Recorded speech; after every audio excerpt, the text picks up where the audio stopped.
welcome back to our channel, guys. I need my money. What you so mad for? Go ahead. Man, they took my money, man. Today, we've got a wild ride for you on Hardcore Pawn with some idiots. Get ready for a roller coaster of laughs, absurdity, and unexpected turns on this episode of Hardcore Pawn, where the ordinary becomes extraordinary. Next up, it was just another normal day at this famous pawn shop called American Jewelry and Loan, located right in the heart of Detroit, USA. And in walks a customer ready to pick a fight with anyone that is about to come his way. Yikes, that already sounds like inviting trouble, but let us see where this goes. This fake ass Suge Knight over Thank here. you very much. Put me out. Have a nice. He walks into the store, and you can already see the attitude on his face. He walks us back in the store from his surgery. He comes in with his Xbox and immediately tells Les that he needs to get as much money as he possibly can for it. Like, obviously, that is clearly what everyone is here for at the pawn shop. He knew that they probably get a lot of Xboxes anyway, so that does not set him apart from the rest of the regular customers. When Les asked what he needed it for, this guy had quite a story to tell. And it is definitely a full-fledged roller coaster. He reveals that he needs as much cash as possible, and it is all for his girlfriend. Why, you ask? Because she got locked up in jail and he had to bail her out. Is this guy delusional or are the cops mistaken? He knew what he was doing, and his comments were not helping with the purchase. He kept saying that it would be cheaper at a regular jewelry store, when in fact, it was way cheaper here at the pawn store. Clearly, he did not understand the concept of it. Seth asked the guy where he usually went shopping, and when he said the mall, he asked the guy if that is where he got his earrings from. And get this, he paid $500 for it. So if he can buy earrings for that much money, why can't his own mother? Alright guys, brace yourselves for the next chapter in Sharonda's jewelry adventure. But here's the thing, folks, that employee was just doing their job. It's a classic case of drama and tension in the workplace. Buckle up, because we're about to witness the clash of these two titans in the crazy world of hardcore pawn. This time, Michael approached Ashley and tells her that he has a mink coat for her. She immediately asked him if he had brought it in before, and he said he had not, but it was obvious to everyone except Michael that she did not buy a word he was saying. She was even more confused because it was the middle of summer, and he had just brought in a fluffy, thick jacket. And when she asked him if he had looked outside lately, this is what he had to say. Did you take a look outside recently? Oh, it's cold out there.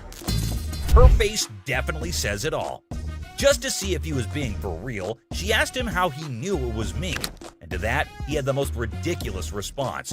His visits to the store, he definitely had this coming his way. And finally, down to the #1 worst customer. This customer was being disrespectful and disgusting at the store, and someone finally put him in place. Whew! You understand that? I got you. Don't with my kid. I'm sorry, man.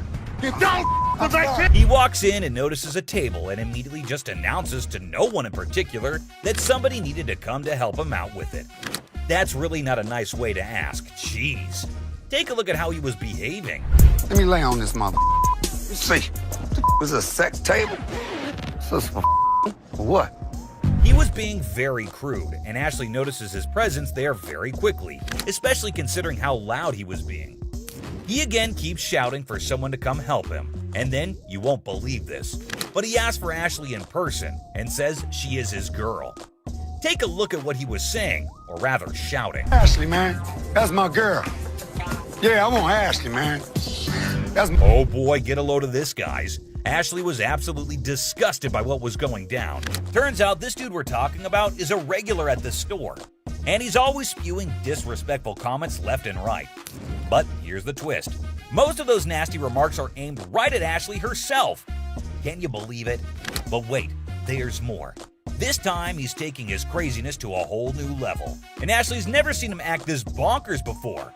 He asks her what the table cost, and when she tries to reply, he says something completely horrible that caught everyone's attention. What you want for this table, girl? That's actually... Get your ass over here and shut up. The moment she spots this guy on the table, she's like, "Yo, get off, dude." But he's not having it. He keeps telling her to shut up or get lost. That's when the bouncers step in, swooping in like superheroes to have her back in a flash. But here's the kicker, my friends. Even after all that, he still won't quit with the rudeness. He's talking down to her like he owns her or something. And let me tell you, she's beyond upset. She's furious at the way she's being treated just because she's a woman. Take a look at what he's doing in the store. Stop. No. No, you Shush. be quiet. Look, come this way, baby. Who do you Come think here, you sis. are to talk to me like Bro, that? if you let me, I'll be slapping. Yo, hold up, people. Leslie catches wind of all the chaos and rushes in to see what the heck is going down. And let me tell you, he's in for a major surprise. When he hears just how incredibly rude this guy is being, he straight up loses it. It's time for a full-on showdown. And let me tell you, this customer is in for a world of hurt. I mean, seriously, who would even try to mess with Leslie, especially in his own store? It's about to go down, my friends. Over how Look, I ain't you- even looking at this Don't- motherfucker. I- Do you think you're talking to, motherfucker? Back up, man. Back up, man. Leslie has reached his boiling point. He simply couldn't tolerate how this disrespectful dude was treating his own daughter anymore. Enough was enough, and he was ready to put a stop to this nonsense once and for all. Brace yourselves, because things are about to get real intense real fast. Without hesitation, he grabs the guy by the neck and firmly tells him to get the heck out of the store. And let me tell you, it's not gonna end peacefully. And that's a wrap, folks. We hope you enjoyed diving into the world of Hardcore Pawn and witnessing some of the absolute worst customers that have graced the shop. Just another day at the pawn shop where we've got a mix of decent customers and, well, some pretty pathetic ones. Take this guy, for example. He may seem all laid back, but is he really? What you got here? That's a watch my grandmother gave me. Wow, this dude received a watch from his grandma, which is pretty sweet, right? But here's the thing. He's convinced it's solid gold and expects a fat stack of cash for it. Well, let's hook him up with the amount he's hoping for. Let's find out. 500. The problem is the metal on it is just stainless steel. Well, the metal on it is just stainless steel, so that's disappointing. But how will this guy take it? Yeah, you see this discoloration on the side? No. You don't see the rose? Whoa, hold up. This dude just flat out rejected it without even taking a peek. Talk about a major red flag, am I right? Less than explain. In between the links were gold plated. The gold plating had rubbed off. The watch had no value. And then this guy's like, can I get someone else to check it out then? Because Les shut down his hopes of getting any cash. Whoa, okay, Mr. Expert. This dude is seriously not happy about it. Value. It does have value. How about your chain? You want to pawn me your chain? Anyway, being the sweetheart that he is, Les brings in another dude for a second opinion, just to be fair. But what happens next is totally mind-blowing and straight up disrespectful. Brace yourself for this one. It's gonna shock you. Does this bozo know what he's doing? Well, I wouldn't really call him names. Seriously, this dude needs to chill and get a grip. I mean, who does he even think he is? Anyway, from that point on, things started spiraling down, and honestly, it's for all the right reasons. 500. Nothing. Stop being a bitch. Now, Les ain't about to tolerate any disrespect, and nobody should. And this jerk is about to experience a dose of his own medicine. And let me tell you, it's not a pretty sight. Check out what Les has in store for him. Give me my mother. Man, come over here and pick this bitch. Oh man, this dude is about to get serious flipping off, I kid you not. You know what goes down with idiots like him? They're in for a rude awakening. You, get him here. Let's go, my man. Have a good day, sir. Have a good Gotta admit, that was seriously hilarious. What did Les have to lose? Nothing at all. But this guy, oh yeah, he got exactly what he deserved. The man just couldn't stop with the curses. sir. Let yourself out. Let yourself out. Oh, you think this was intense? Well, hold on tight because you haven't seen anything yet. Next customer is on a whole new level. She's got a necklace in her possession, so she's not showing up empty-handed. But here's the twist. She's actually here for Ashley, or something else. Could it be her sneaky way of striking a deal with the pawn shop? She's got a good personality, and she's so sweet. Oh, snap. That's the thing, guys. A lot of people pull off scams like this. And let me tell you, the way this woman starts behaving with Ashley is just downright bizarre and idiotic. But hey, let's not waste any more time on the theatrics and get down to business, shall we? Look that up. Yeah, I gotta give a price. I adore. Now Ashley's starting to feel a bit uneasy with this whole situation. It's not every day you encounter someone acting all creepy when you've never even met them before. And here's the kicker. This woman insists she's been here before. But wait till you hear what the system records actually reveal. And trust me, it's gonna be a shocker. I look her up in the system. She's never been here, right? I can't find her. Well, well, well. Are we really surprised here? This woman just can't seem to stop flirting with Ashley. But what really concerns him is her dishonesty. And let me tell you, her response to it is nothing short of idiotic, yet undeniably hilarious. We've got ourselves a real comedy act unfolding right in front of our eyes. So you lied to me? I do like you. No, you lied. Now, I can't help but wonder if she was just playing her cards to seal the deal, or if she genuinely had a thing for Ashley. Either way, she managed to strike a deal, and now she's out of Ashley's hair. Mission accomplished, I suppose, now back at the pawn shop. And this time, we have a surprise because we've got a whole cast of characters in here today. Check out this lady starting off all cheerful and friendly, saying hi to the folks at the front desk. But out of nowhere, she does a complete 180 and turns ice cold. What's her deal? Ringo. You lost this ring. This lady is all like, I totally came by here last month, I swear. But guess what? The computer ain't lying, my friends. The receptionist straight up told her that her precious ring is nowhere to be found. And you know what? It's on her. If she really cared about that ring, she should have shown up way sooner to claim it, but she didn't, so tough luck, I guess. You didn't bring it last month. You brought it 4 months ago. Now this lady is totally losing her marbles, you know? I mean, it's kind of dumb if you ask me. She should have just remembered where she left her stuff. But no. Instead, she's going off like some chatty old grandma, non-stop yapping about it. Give me my motherfucking ring and let me see a manager in this bitch. I'll get you a manager in this thing. Oh boy, we've got a real character on our hands here. This lady just won't accept any responsibility, I tell ya. Hey lady, newsflash. It's your job to remember, not his. This is where she's really taking the cake and acting like a complete idiot. And get this, she starts pointing fingers at poor Les, blaming him for this whole mix-up. You got me f***ed up. Well, no, you got yourself No, up. you got Can you believe it? I mean, come on, lady. It's clearly your fault, not his.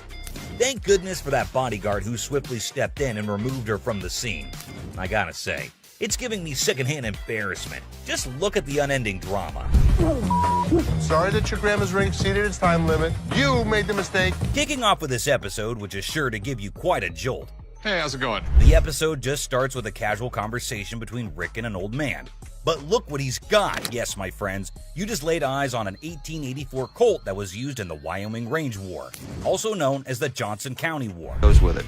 There's nothing like a good book after a good shooting. That's what I always say. And not to forget the book that comes with it. I mean, you gotta keep the rare flock together. Rick, as usual, begins his quiz, asked a whole lot of questions before investing his money into something that a normal person would have bought in a heartbeat. So how exactly did you get the gun? My father got this from the great-great-granddaughter of Fred Koch. Are these many questions ever asked while I go to sell something antique? Maybe. How would I know? I've just gone to the shops to buy something, never to sell anything. But wait, it seems like he practiced it the whole night, answered all the questions like a pro. That man did better than the rest of us would do in our lives. Tough college times. Wait, what did my eyes just witness? Rick narrating the whole Wyoming Range War story. Basically, large cattle barons feuding with really small cattle ranchers. The small guys were stealing cattle. It felt like a whole history lesson to me. I must say, Rick does have some insane knowledge about antiques. The way he narrated the whole thing was nothing less than an informative history class. Not gonna lie. Moving further, we see Rick's intelligence as he checked all the details provided on the document just like a professional would. It's got 45 caliber. This is a 45 caliber. It's a 5.5-inch barrel. That's a 5.5-inch barrel. With this line, when you throw on a personal story that actually ties a cowboy to a gun, that's the kind of thing collectors love. I can see he clearly knows how to hit the proper note. But when you throw in a personal story that actually ties a cowboy to a gun, that's the kind of thing collectors love. Without a second thought, the man quoted $55,000 for the gun. What do you think? Are Rick and the old man on the same page? Well, for you to know that, you have to continue watching. I'd like 55,000. 55,000? And obviously, before getting such a huge amount out of his pocket, he wanted a second opinion on the matter, for which he called an expert. Get someone down here. He'll tell me if it actually belonged to this guy. To be honest, I really don't get it. How can one identify if it's original or fake by just looking at some words written on a piece of paper? Anyway, who am I to say anything? What we have here, it's really hard to make that connection. Chopper loan negotiation. So how can I help you? Yes, I got this. I can help him. I got it. How do you think you know more about silver than I do? I know how to price it. I know exactly how to. In a high-stakes confrontation at a jewelry counter, emotions flare as two individuals argue over expertise. Tensions rise with each claim about pricing silver, creating a chaotic scene. $30,001. No, it's not the $1. 30 grand. I'd like to say yes. Listen, 40 or 20. Let's slip a coin. The scene shifts to a pawn shop where negotiations over a custom-made chopper motorcycle take center stage. The owner seeks a loan, facing financial struggles and desperate circumstances. What are you doing? What you got? See if I can get a loan on my chopper. A 113 motor. The motor alone was $7,000. The stakes rise as a coin flip determines the fate of a $20,000 loan for the chopper. The tension escalates, showcasing the unpredictability of financial decisions and the impact on the customer's life. I've seen a lot of motorcycles come in here, but I've never seen one like this. Okay. I need about $10,000. The focus shifts to the custom chopper's specifications and sentimental value, highlighting the emotional connection due to the brothers' craftsmanship. The negotiation becomes a delicate balance of compassion and financial reality. On a loan, about $5,000. Paying off both, or I mean, 5,000. I'll go 5,500. all right. Deal. All right, we'll get change you the load. 5,500. The episode concludes with a deal struck at $5,500 for the motorcycle. Despite falling short of the initial request, there's a glimmer of hope for the customer, bringing a mix of relief and uncertainty. Misguided price pursuit. You're the manager. I'm the man. You're not going to get it. The atmosphere intensifies as the women express their displeasure, demanding a prize from the machine. Bubble hockey. Bubble hockey. Detroit Classic. I'm thinking $2,500. How much did you pay for it 10 years ago? $3,500. A pawn shop encounter unfolds as a customer eyes a bubble hockey game. Negotiations kick off with the customer seeking $2,500, but the pawnbroker questions the value. Under $1,000. Maybe we work out a little game. Winner gets the price. 900 if you win, 500 if I win. Oh, can't do it. The negotiation continues with the pawnbroker proposing a lower price, suggesting a gaming duel to determine the final cost. The customer hesitates, seeking a higher amount. $100 out of this thing. 16 you win, 400 I win. All right, I win $1,600. The game begins and the customer dominates the bubble hockey match, securing a convincing victory. The pawnbroker acknowledges the expertise and adjusts the evaluation accordingly. Let's go. But I know I'm going to win this bet. These aren't those $1,200 ones? The conclusion sees the pawnbroker acknowledging the high value of the game, recognizing it as a genuine classic worth $2,500. The customer prepares to complete the transaction. Wrestling trunk triumph. We have a champion item for you today. I think I got your new bathing suit over here. I don't think that's my size or my style. The episode presents champion-level memorabilia, wrestling trunks worn by Titus O'Neil during Money in the Bank. Banter between the pawn shop staff sets a lighthearted tone. Well, these are wrestling trunks. Okay. Are they worth anything? So where did you guys get these? From a buddy of mine shortly after the show. Negotiations unfold as the seller details the trunk's origin, worn by Titus O'Neil and his college football background. Price discussions ensue, involving humor and strategic bargaining. Oh, how much are you looking to get? 1,800. Are they worth that? What do you think about 800? What about 14? Money at $1,000. Go for it. You have a deal. All right. The negotiation reaches a climax as Chumley proposes $800, leading to an amusing wrestling-themed banner. The final agreement settles at $1,000, and the seller agrees to the deal. Right. And you sure this is like real and everything? Yeah. But you're sure they're real? 110%. Concerns about authentication arise, with reassurance that the trunks are genuine. Rick, the pawn shop owner, decides to break even on the purchase and seeks dinner in return. I'm gonna go look at stuff I understand. I thought you might want to put this back in your collection. Absolutely. It was my first WWE Championship match, and I won the Tag Team Championship. Titus O'Neil makes a surprise entrance at the restaurant, sharing the backstory of the trunks and their historical significance. The emotional reunion adds a personal touch to the transaction. We bought them for $1,000, so if you just let me break even and give me dinner, I'm good. Got my little black bag and everything. Look at that. The episode concludes with Titus O'Neil expressing gratitude, and the pawn shop staff excitedly anticipates dinner. The atmosphere remains lighthearted, emphasizing the unique experiences of the pawn shop. This guy, Mark Hollingsworth, waltzes into the shop with the kind of sketchy idea. He's all like, I own this company dealing with watches, cars, and parking problems. But trust me, his sales pitch is as smooth as sandpaper. Yes, Mark Hollingsworth. Mark Hollingsworth. Do you have a company out that does any of your, watches your lot or anything like that, takes any of the cars out? We do. Right off the bat, it's clear Mark's trying some passive-aggressive marketing. Les isn't buying it, though. Mark's still pushing, suggesting towing away illegally parked cars. Les, smelling potential scams, puts his foot down. No signing anything. Better business venture than what? Well, then probably what you're working out right now. I must be missing something. Okay, well, there's nothing to be missing. If somebody's parked illegally, we want to be... Tension builds as Mark insists on linking their businesses. Les draws the line, saying Mark can't come in and shake him down. It gets really intense, and Les gives Mark an ultimatum. Leave or get tossed out. I want the business. We'll kind of work in the area right here. What does that mean? Well, I'm going to give you... Les, not one to back down, successfully kicks Mark out. Mark, feeling a bit defiant, says he'll be back, but Les isn't bothered. He's like, "You're not welcome here." But he just won't get a clue. This is going to be our business as well. No, it's definitely not going to be. Listen. No, you listen. You are not coming into my business and trying... Very nice way to promote a business. Right here, Here's the way it's going to work, sir. You can leave nicely, or we can throw your ass out. I tried coming Nobody in here. comes in here shaking me down. Do you understand that? Les has got grit and refuses to fall for dodgy deals. Mark's attempt to twist his way into a business thing totally backfires, leaving Les with one message. His pawn shop isn't a playground for shady schemes. I'm not leaving anywhere. Yeah, of course you're not. I'll be back in. All right, come on back. And him, and... Well, at least they managed to buckle up for this one. A dude storms in on a mission to find the perfect anniversary gift, a watch for his wife. It's their anniversary too. Sweet vibes, right? The next customer comes to the store in search of the perfect anniversary gift. I need to get a watch for my wife's anniversary. It's not your anniversary, too? But hold on, he hits us with a curveball. Wants to trade in a necklace that supposedly belonged to his grandma. Mine, too. She said, this belonged to my grandmother. Probably worth a lot of money. I just want to bring it up and see what you think. Maybe we'll do a trade for a watch. Plot twist. Les finds out it's a fake. Oof. But this dude still got game, pushing for that watch trade. When he discovers that the necklace he brought is fake. Well, do you really want me to tell you what I think? They're not real. But it was fake when it was made, and it's still fake. What are you going to give me for this? I want to trade for a watch. It's fake. I'm not interested.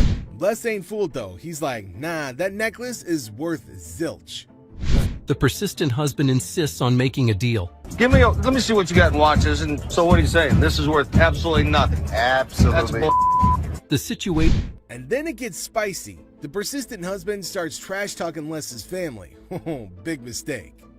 I am? Okay, I've seen your wife. Lucky you. Yeah, lucky me. Oh man, big mistake. Les draws the line, telling him there are two things you don't talk about: wives and family. I don't think so. This crosses a line for Les. Listen, mother. Two things you don't talk about: wife and my family. The little boy and that It heats up. A little scuffle breaks out and security has to step in. badass daughter of yours. Get off of me, don't. Where you got to go?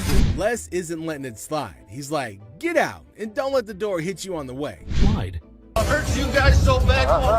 Sure you You will. better get two people, fat man. Get the out of here. 2, 3, 4. Up the door. Ashley's dealing with this guy who wants to pawn his grandma's ring, and it's kind of a bummer because she recently passed away. Sad vibes. Ding!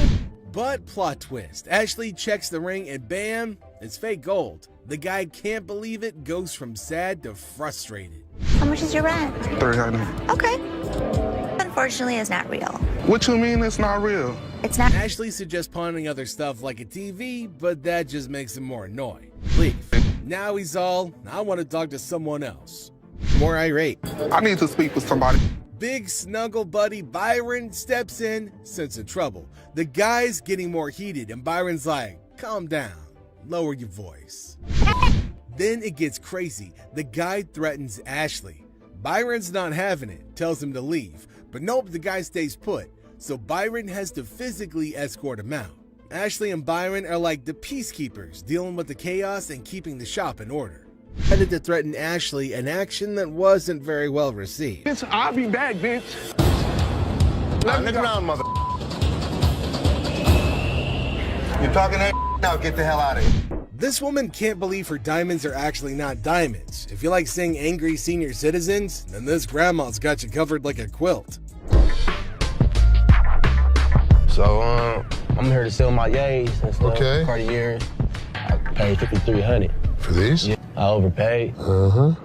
They're fashion designer glasses. Really cool gold diamonds. For those particular frames, there's a huge demand, but not for that price. How much you want for these? The lowest I'll take probably like 44. All right, give me 35. You give me 35? 1,000. What you mean? You making too much money now. I sell this stuff cheap, man. Look, I ain't pay 1,000 for these. I know feel you me? didn't. I can feel you. Well, dang, you don't feel me, you know what I mean? I can feel you. You see how he talking? Talking like a kid and You don't know who the I Man, am. You don't know where the I was raised. Like and I you're just said, talking. Well, flat out, man. I ain't leaving, dog. Come on, baby. Young buck. What's up, baby? Man, we out. You on that petty shit, dog. That petty ass money you offering. That's why ain't nobody with y'all. You feel me? I feel you. Les is offered a cool pair of glasses, but he knows they're not cool enough to be worth what the customer's asking. The customer doesn't take the news well at all. Campus deal. Buckle up the antiques, guys. We have a man who's brought in a piece of the Victorian century to sell at the pawn shop. Get ready for a blast from the past. Refrigerator. Well, a refrigerator. Now that's one way to stay cool in a store. What the are you doing? I was checking out this refrigerator. Our fella takes refrigerator admiration to the next level. Thinking about buying. Don't you normally check it out by looking at it? Fake diamonds. This thrilling episode of Hardcore Pawn features a woman claiming her niece gifted her some earrings from their store. Oh, let the drama begin. It was like a verbal storm. As far as her reaction goes, well, let's just say it was quite the showstopper. Let's see how Ashley handled the situation. Con artist. Buckle up for this one. An overconfident individual walks in claiming to have big cash to buy something. His grand entrance sets the tone for this bizarre encounter. Let me see this one right here. This one right here. That's platinum. Yeah, I like that one. Oh, now this is real nice right here. I think I could look good when I go out with this. That one's sharp. How much is this one right here? $5.99. Oh, down, baby. Hold on, folks, because this is one decides to venture into the pawn shop. But little did she know what awaited her there. I was kind of looking at some of these watches. Okay. Where the hell is my phone? Something wrong? Yeah, my phone. I just let my... However, did you see her put a phone there? Not me. I ain't crazy. Damn it, I just let my phone there. To take cover.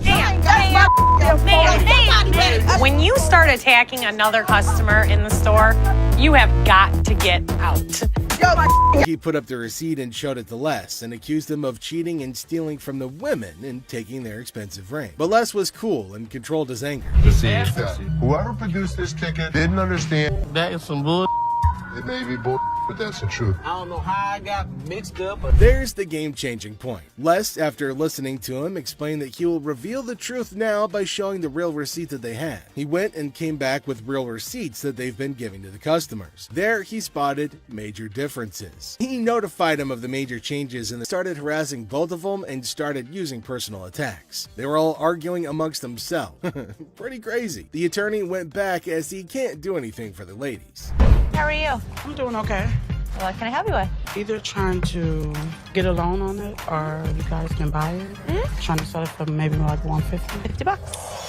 Why is it $50? What the customer's looking to offload. The girl, blissfully unaware of the purse's actual value, confidently suggests a price that's almost a steal. It costs way more than Okay, but I'm not going to pay you for the amount that you think it's worth because it's stained. This is not one of the newer ones. This is not this season. I know about purses. It was torn. It was stained. It's not. Pay $50. So they didn't say it wasn't worth. Can I talk to somebody else? I don't want to talk to your pepperoni looking at. Can I get somebody? My pepperoni looking at. Pepperoni ass? I don't even know what that means. Did she take a look at her own ass? Can I get somebody else to talk to this bitch? You. And it's time to cue the drama. Ashley throws out the bold figure of walked into a pawn shop. One of the suspects stood at the door as a lookout while the other two suspects walked directly over to the display cases. So, like sledgehammer and starts smashing the glass. Things are starting to get pretty wild. At some point, a customer from the place is seen leaving calmly while the lookout tells her to hurry up. The suspects appeared to be wearing heavy-duty gloves in order. At one moment, a person from the shop strolls out all calm, and someone's keeping an eye on her, urging her to speed up. The people thought to be involved seem to have on these tough gloves, maybe so they don't get any cuts. Not to get cut while removing the glass from the cases. Both suspects placed the jewelry and many other valuables in the bags. So when they took off the glass from the cases, both of them put the jewelry and lots of other valuable stuff into bags. After that, they hightailed it out of the store in a black Mercury Marquis. Case at? Where the case at? Where is it at? Where he put them on? The guy storms into the pawn shop all worked up and starts shouting about a missing case. He's demanding to know where it is, and he appears to be accusing the staff of removing. The feeling of stress in the air is increasing, and it's obvious that something is wrong. You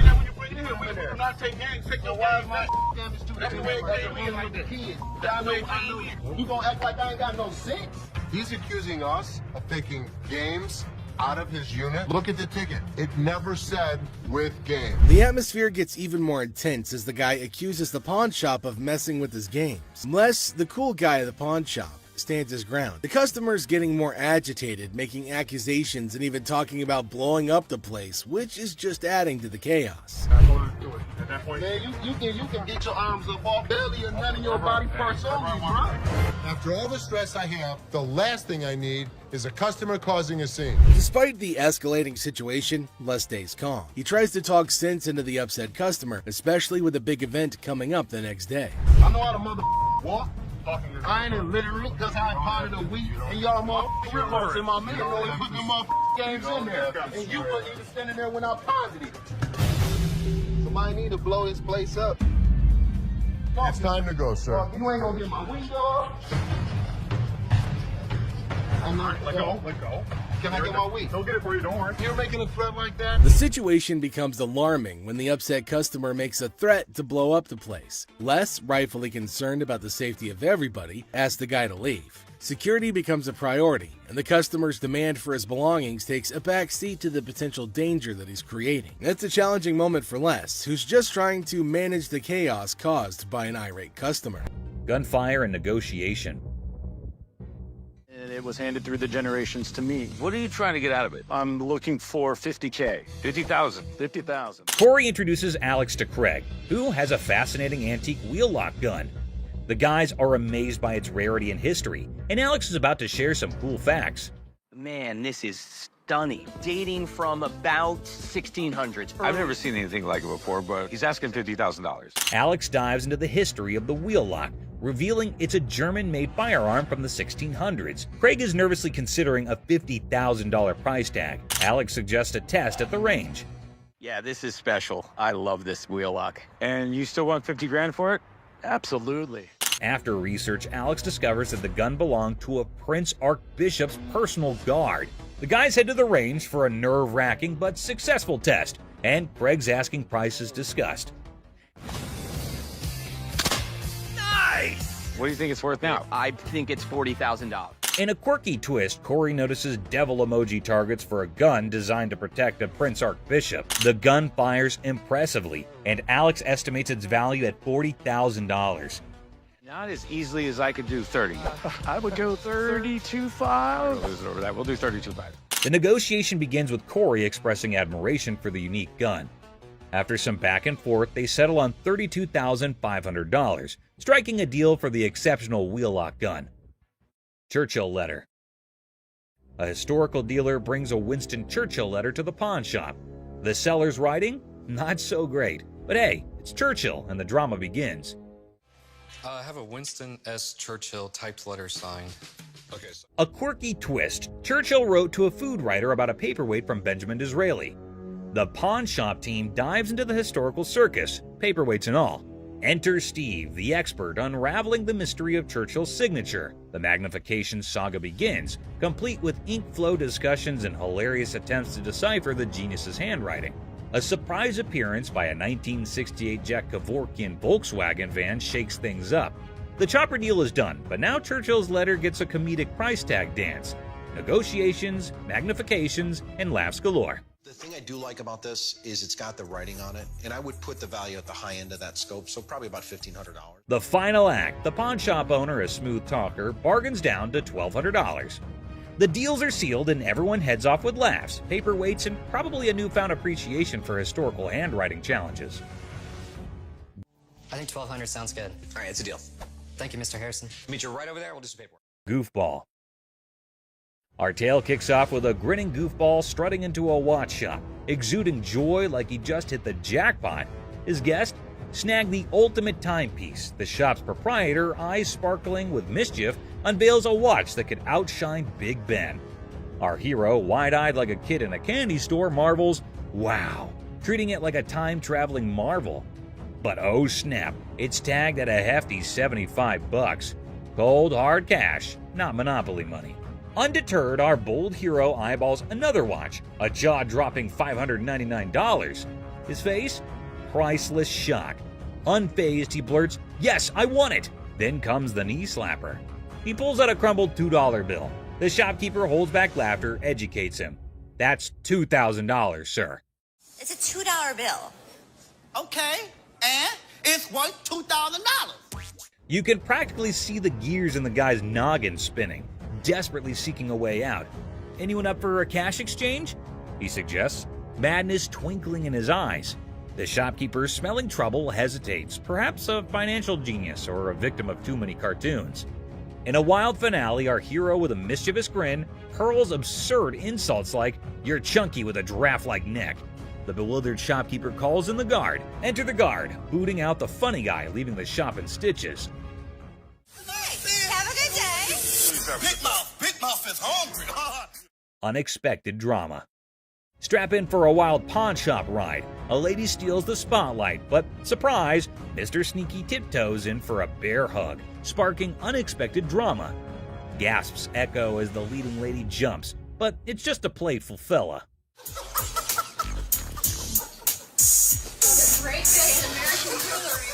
Laughter erupts. Who knew a pawn shop could be a comedy club? In this 6-second snippet, the pawn shop transforms into a stage for unexpected antics, surprising and delighting in this unlikely comedy setting. In the chaotic shop hustle, a dude flaunts a watch that could fund a small country. The shopkeeper, hungry for a bargain, attempts a haggling dance. But Mr. Watch Wizard wants stacks on stacks. I came over to sell a beautiful watch. Okay? Tell me a little about it. Cue the dramatic moment as the shopkeeper grabs him, yelling, "Hold up, time traveler!" Suspense builds as they investigate. Is it legit or a fancy imposter? Get ready for the ticking truth. So, can you come back in about an hour? No problem. Perfect. I'll see you in about an hour. Thank you. Picture our man playing Sherlock, sneakily starting the girl checking the watch. Instead of screams, laughter erupts. A mischievous symphony until the fun police arrive. An authoritative figure sternly commands, "Stop right there." Giggles turn into awkward coughs. Lesson learned. Messing with the timepiece police is no joke. They keep the watch world in check. Somebody had it open. You can see how screwed up they made those screws. Someone did have it open? You can see. Business clash. A dramatic drama unfolds as Mark, introducing himself, seeks business from the owner. Tension builds with background music, setting the stage for unexpected confrontations. Clearwater, Florida, but I have family up here in Northville, and we're starting a towing company, recovery, impounding. Mark pitches his towing business, convinced it's a better venture. The owner, unimpressed, rejects the offer, leading to a clash of perspectives and business philosophies. Well, things happen. We don't have that problem because we have fences around the building. The owner dismisses Mark's proposal, asserting control over his domain. Well, I'm going to give you some paperwork to sign. I wouldn't sign anything because I don't need your services. The comedy irony emerges as Mark persists, unaware of the futility of his attempts to sway the determined owner. The owner bluntly shuts down Mark's pitch, labeling it a shakedown. Listen. No, you listen. You are not coming into my business and trying to shake me down. The dialogue becomes increasingly heated, with the owner refusing to entertain the supposed business opportunity. What would you call it? I call it a business opportunity. I'm not interested. Mark's exit is met with firm warnings from the owner. The situation ends humorously with a comment on Mark's nice car, injecting a light note after intense confrontations. I'll be back. If I were you, I wouldn't come back. Whatever. We've got next will blow your mind. So it's just another day dealing with annoyed customers. This lady was supposedly waiting for 2 hours, or so she said. But man, isn't she a little too aggressive? Oh, you don't ignore me. Can I get some help? Now Ashley jumps in to handle the situation. But this lady won't even let Ashley speak for a single minute. Such a big mouth. You need some better help up in here. I've been standing here going on almost 2 hours. This lady just won't quit shouting. And to be honest, Ashley is so done with it. But you won't believe what this customer does next. It's seriously shocking. Because he told me. Excuse me. Seriously, what kind of lady does that? I get that she's mad, but why resort to getting physical when the manager is talking calmly too? Well, Les totally turned her down because it's just not worth that much. And this lady couldn't handle it, I suppose. You won't believe what she does next. Seriously shocking stuff. This customer walks in claiming she's here to get back the stuff she pawned off. But guess what?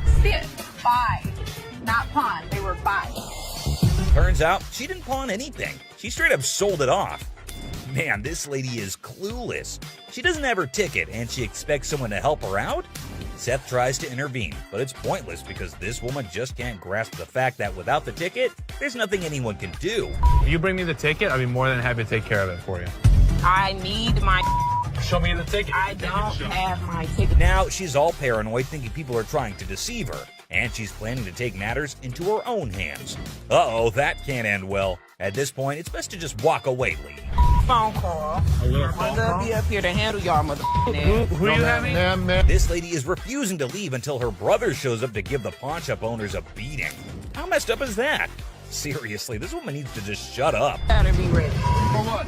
Because my brother's gonna come up here and handle you. Thing, you're a thief. I mean, look up in the dictionary. That's what it means. Bad parenting. The pawn shop door swings open, and a furious mother charges in like a bull in a china shop, demanding to know if her daughter sold her precious ring here. How you gonna sit here and tell me you told me you brought it here, right? Yeah. It best be here. I don't have it. Now what we gonna do? There's nothing what I can do. What the hell we gonna do? Because I need my Nothing I can do. Don't I have to have my her mother. ID or I want my ring. Not a good impression anyway. To defuse the chaos, Ashley stepped up. Let's see if it helped or not. You took your grandma's ring. Yes. And you pawned it. When? The day before yesterday. Okay, so where's your ticket? I don't have Okay, it. so let me ask you a question as a mother. Did you press charges against your daughter for being a thief? I'm not pressing no charges against my daughter. Then you can't get it No, back. no. Get a grip on yourself, Mommy. The woman just won't listen to anyone. Man, where do such people come from? No wonder her daughter's acting the way she is.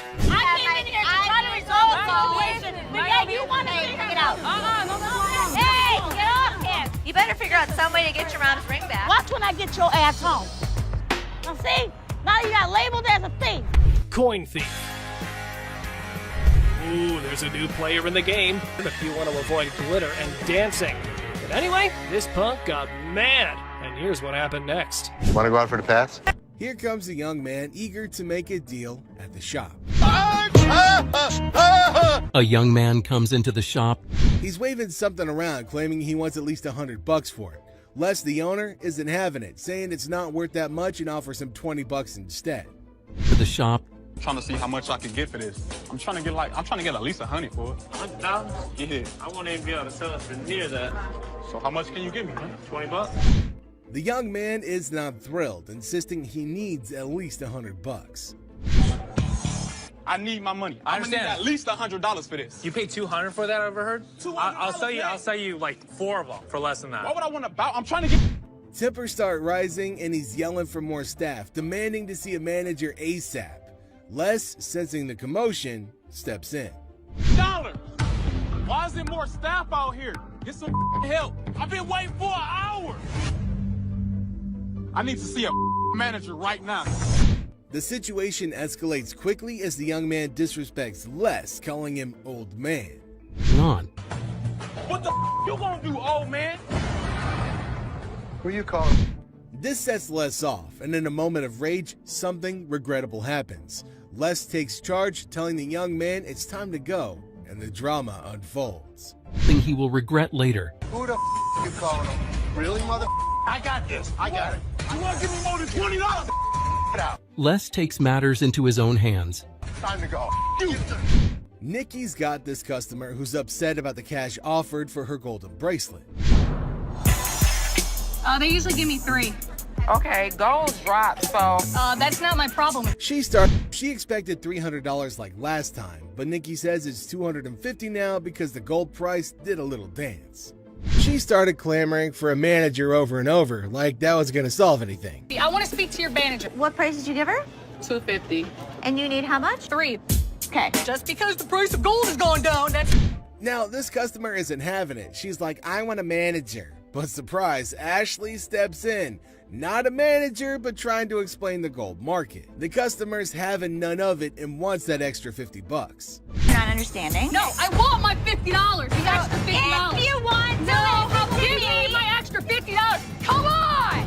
Since it's clear she won't be getting the amount she was hoping for, she decides when she realizes that bonus cash isn't happening, the customer flips the script, blaming the gold price drop for her unhappiness. She's dead set on getting her money despite market facts. Hey. Gold has gone down. Give me my money. Serious? Yeah, you had to bring him around because you... But Nikki's had enough of the drama. She tells the customer to hit the road, saying disruptive behavior isn't cool, and well, she's not welcome anymore. Customers out, never to return. Here, have a good day and walk I ain't never outside. coming back to this store. You ain't big. Have a good day. Have a good You day. ain't big. I will rob you. Have a good day. A young man from Dallas walks in, all proud of the watch that his grandma gave him, thinking is worth $500. But Les takes a look and points out some issues, saying it's not worth much. A man from Dallas walks in. What you got here? That's the watch my grandmother gave me. And how much did you want? I'm trying to get 5. The guy's not having it. He wants to talk to someone who knows their stuff. Yeah, you see this discoloration on the side? No. Rose color metal in there, looks like copper. I see gold. But it's not gold. I wouldn't be able to take it. Can't give me nothing. Les tries to reassure him, but things go south. The guy's all frustrated, claiming his watch is worth $500, demanding to talk to the jeweler. Sorry. Can I talk to somebody that knows what they're doing? You can talk to me. Les, you're both me, man. I have to get home, man, this week. I understand that, but it's got no value. It does have value. Things begin to go south. This is a bunch of bull, man. I want to pawn my watch that's worth $500. Let me have you talk to my jeweler. Now, when the jeweler says it's basically worthless, things get wild. The guy goes off, and before you know it, he's getting escorted outside unceremoniously. Well, this guy's been in the jewelry business all of his life. He wants a $500 loan on a watch. What can you do with it? What are we doing? Well, I wouldn't really call him names. We're not calling you any names. Outside, he's still fuming, dropping some colorful words. It's a full-blown scene at the pawn shop. The guy wants his watch back, but Les isn't having it. Nothing. Stop being a bitch. This is the worst pawn shop in the city. It's a piece of dude. Give me my mother, man. Come over here and pick this bitch up. Yo, get him here. Let's go, my man. Yo, give me my buddy. Hands up. Yes, sir. Yo. 50 grand? 30. One time. 50. 30. I'm not going to do it. All right. A really awesome electric guitar with just 15 of its kind out there. A customer with some not-so-real stones to sell. A souped-up truck with a twist rolls in for sale. A bedazzled watch full of diamonds crosses paths with Les. Goons try to cheat Les out of paintings and some cold hard cash. And several vintage guitars come up for sale. These are times when rare items showed up on Hardcore Pawn. To start it all off, we've got this customer who brought in a set of stones her grandmother stashed away, hoping she can sell it to finance the said grandmother's funeral. Crystal, very nice to meet you. Crystal, I'm This is Ashley. How you doing, Ashley? Hi, how are So, you? what you got? I have these bag of stones that I found out of my grandmother's house. She just passed not too long ago. Oh, really? I'm sorry. Since they look so much like glass and felt like it too, Ashley felt the whole endeavor was practically hopeless. And if the decision were up to her, she probably would have turned the lady away immediately. I really don't want to give these away because Right. I wanted them myself. But, I mean, I have to do what I have to do. Come back in a few hours. I'll let you know what they are and how much they're worth. Because if it's just glass, I mean, I'll try to help you as much as we can. Right. Ashley tried to table her concerns about the gems to her father, who refused to listen since he thought otherwise. Dad, What? this is a waste of time. This could be costume jewelry. Yeah, it could be, but I think some of these are real. I'm gonna show it to Bob. He'll make the final call. So this woman with these stones is coming back. Okay. Do me a favor. Appraise them. Tell me what they are. With a gemologist there to help, Les could pursue the feeling he's got about the crystals without having to outsource and waste more time in the process. Holy, oh my God. What is it? Check it out. Holy. Although some of the gems turn out to be fake, it seemed that they've managed to find themselves a true rare gem out of the lot. I don't even know how to break this news. This sponge right here is glass. This is a Burmese ruby. So we'll be able to give you $10,000. This definitely wouldn't have happened if Les had listened to Ashley. Fortunately for the lady, Les was quite insistent. If not, things could have taken another turn. Oh my God, are you serious? Congratulations. Thank you. Thank you. So much. Thank you. This customer rolled in with a very awesome looking car from a company that could only make just 15 of it before they eventually went under. Oh, wow. What do we got? This is a 1981 Bradley GT Type 2 electric. It's vintage and it's definitely rare, but Seth couldn't help but get pretty concerned about it due to the little scrapes and scratches that he found on the machine.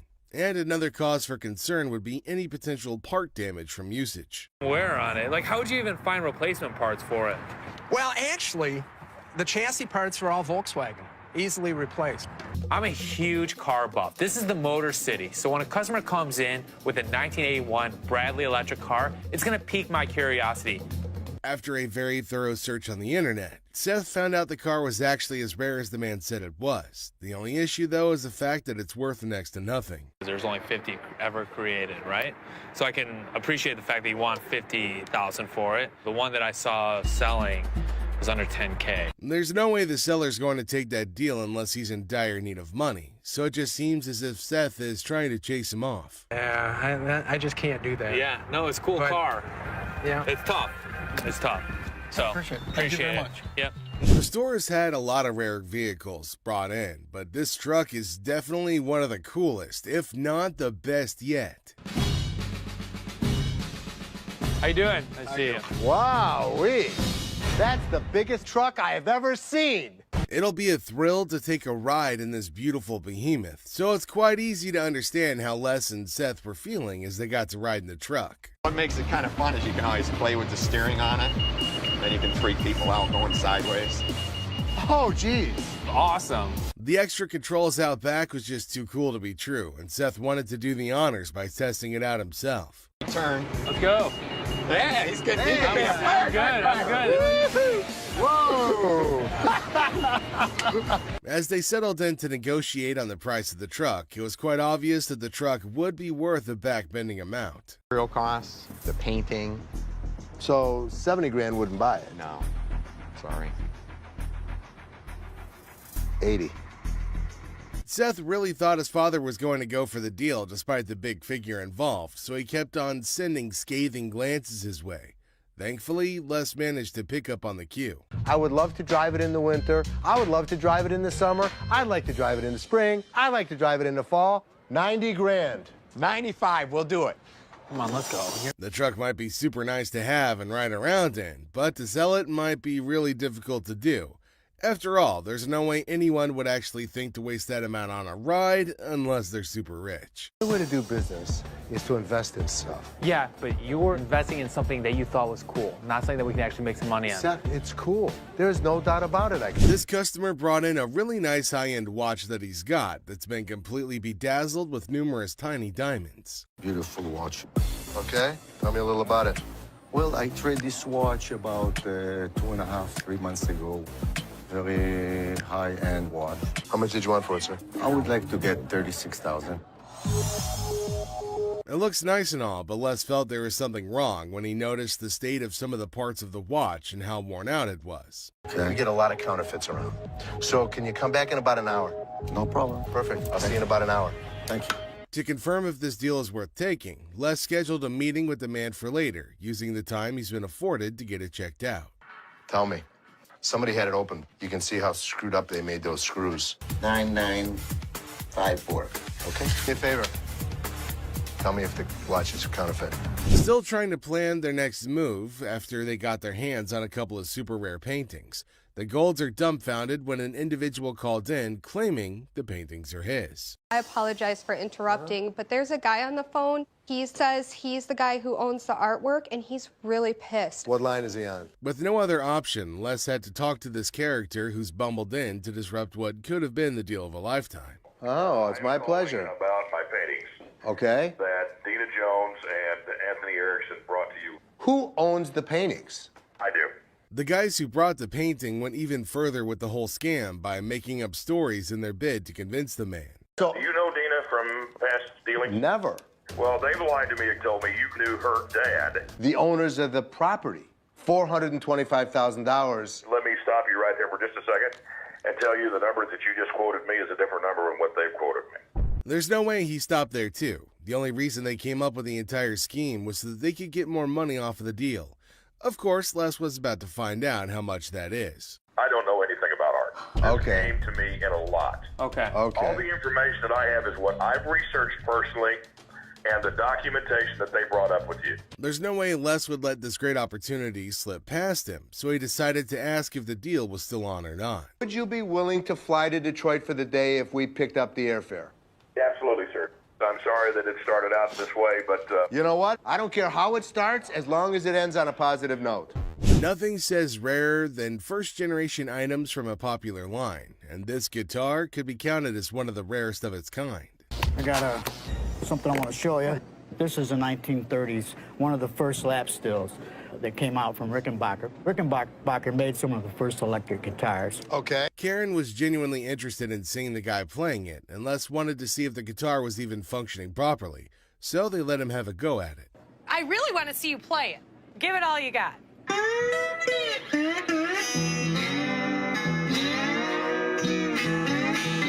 Why do you want to sell it? Good question. That is a good question. Yeah, why? The mortgage is due again. This is the first of the... Ain't that a bitch, you know? At least now they know that he's willing to sell something so precious, but the most important question of all, how much is he hoping to sell it for? How much you want for this thing? I want $2,000 for it. Why? Because this is one of the first lap stills ever made. Who cares? $950. You wouldn't take it? That's just downright disrespectful in a way, but since the customer needed the money pretty badly, he had no option other than to bear with it. We went online and we realized that these guitars aren't selling. I don't have a long time to hold out on an item. We need to buy it, turn it, make a profit. Seeing his chance of getting the much-needed cash slowly drift away, the man tried to lower his price by just a bit. So if I offered you $400, I wouldn't do it. You want to give me $600? Trying to help you out. I know, but... $400? No. In this episode, this customer brought in a really nice-looking van with a very gritty history. Good. I'm Les. Yeah. What the hell is it? This is a 1968 Volkswagen van owned by Dr. Death, Jack Kevorkian. Just like anybody else, Les couldn't help but want to see what lay behind the doors of this unique van. See inside. Sure.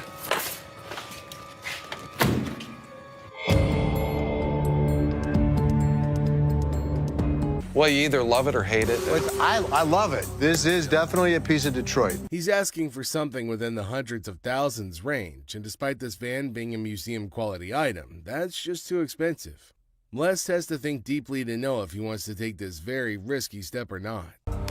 What a find. This could be huge, but I want a second opinion to cover my bases. A little creepy, huh? I think it's cool. There's no question it's cool. How much are you looking for? 6 figures. And now they've encountered the hurdle that had their father running back in to inform them about the deal. So 10,000 ain't gonna buy it. No, I'm in the 6-figure range. 20 grand? No. His persistence seemed to have worked out as hoped, since the seller has decided to lessen the price for the vehicle, and by a great margin, too. 50 grand? 30. One time. 50. 30. I'm not gonna do it. All right. Faced with crushing bills and without the means to pay them, this lady and her son had no choice but to bring these precious guitars in their possession. You all got them. These were my great uncle's guitars. So, these were your uncles? Yes. With tears in her eyes, the woman seemed quite reluctant to hand it over. After all, it's something she got from a deceased family member.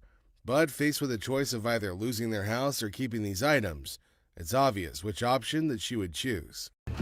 How much do you need? $3,500 would put our bills intact. I'm sorry. No, you're all right. You're all right.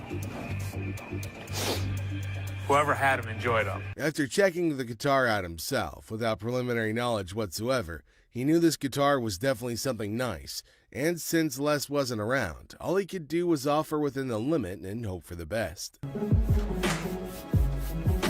18? 18 of you. Okay. You seem happy. This man brought in his 1972 Cadillac, hoping he could get something for it after years of having had it in his possession. How you doing? Hiya. What brings you in? I'm here to sell my 1972 Cadillac Eldorado. Seth tried to check the interior of the car, only to discover it isn't exactly as broken in as he said it was. Is the car breaking? Oh, no. It's falling apart. Yeah, no, don't do that. No, it's old. Look. Barely broken in. Look at that color. The guy's just trying too hard at this point, but smells and the like can be fixed later. But is everything okay with the engine? How much are you looking for? $23,000. Really? Why? This car is an award winner. Yeah. The car is definitely unique, but from the supposed smell and all, it's just too much work to actually get something for that price that'll still cost more money in order to get it to tip-top shape. You know, but we're actually not interested. Are you interested? I mean, standing this far back, I smell it. I'm sorry. I can't sell something like this. Sorry about that. We bet the staff at the pawn shop love their job, if for nothing else, at least for the drama that happens every day. Now, this is one funny scenario. A friend escorts her friend to the pawn shop only to realize that the laptop her friend wants to sell was stolen from her. Everyone is confused as the two friends who came together get into a fight. What the hell? You mean to tell me you don't stole my damn laptop and I don't blame them damn kids for this damn laptop or this damn... Take my laptop. Oh, well, whatever.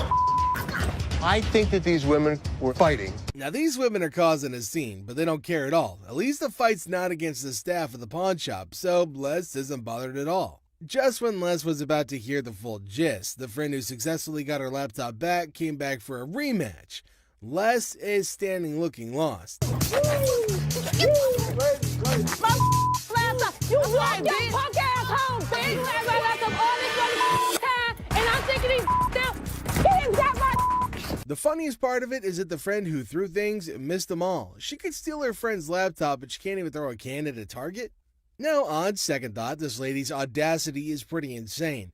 Did she think that her friend wouldn't notice that it's her laptop, or her friend would just stand there and watch her sell it? I think that these women were fighting over a laptop.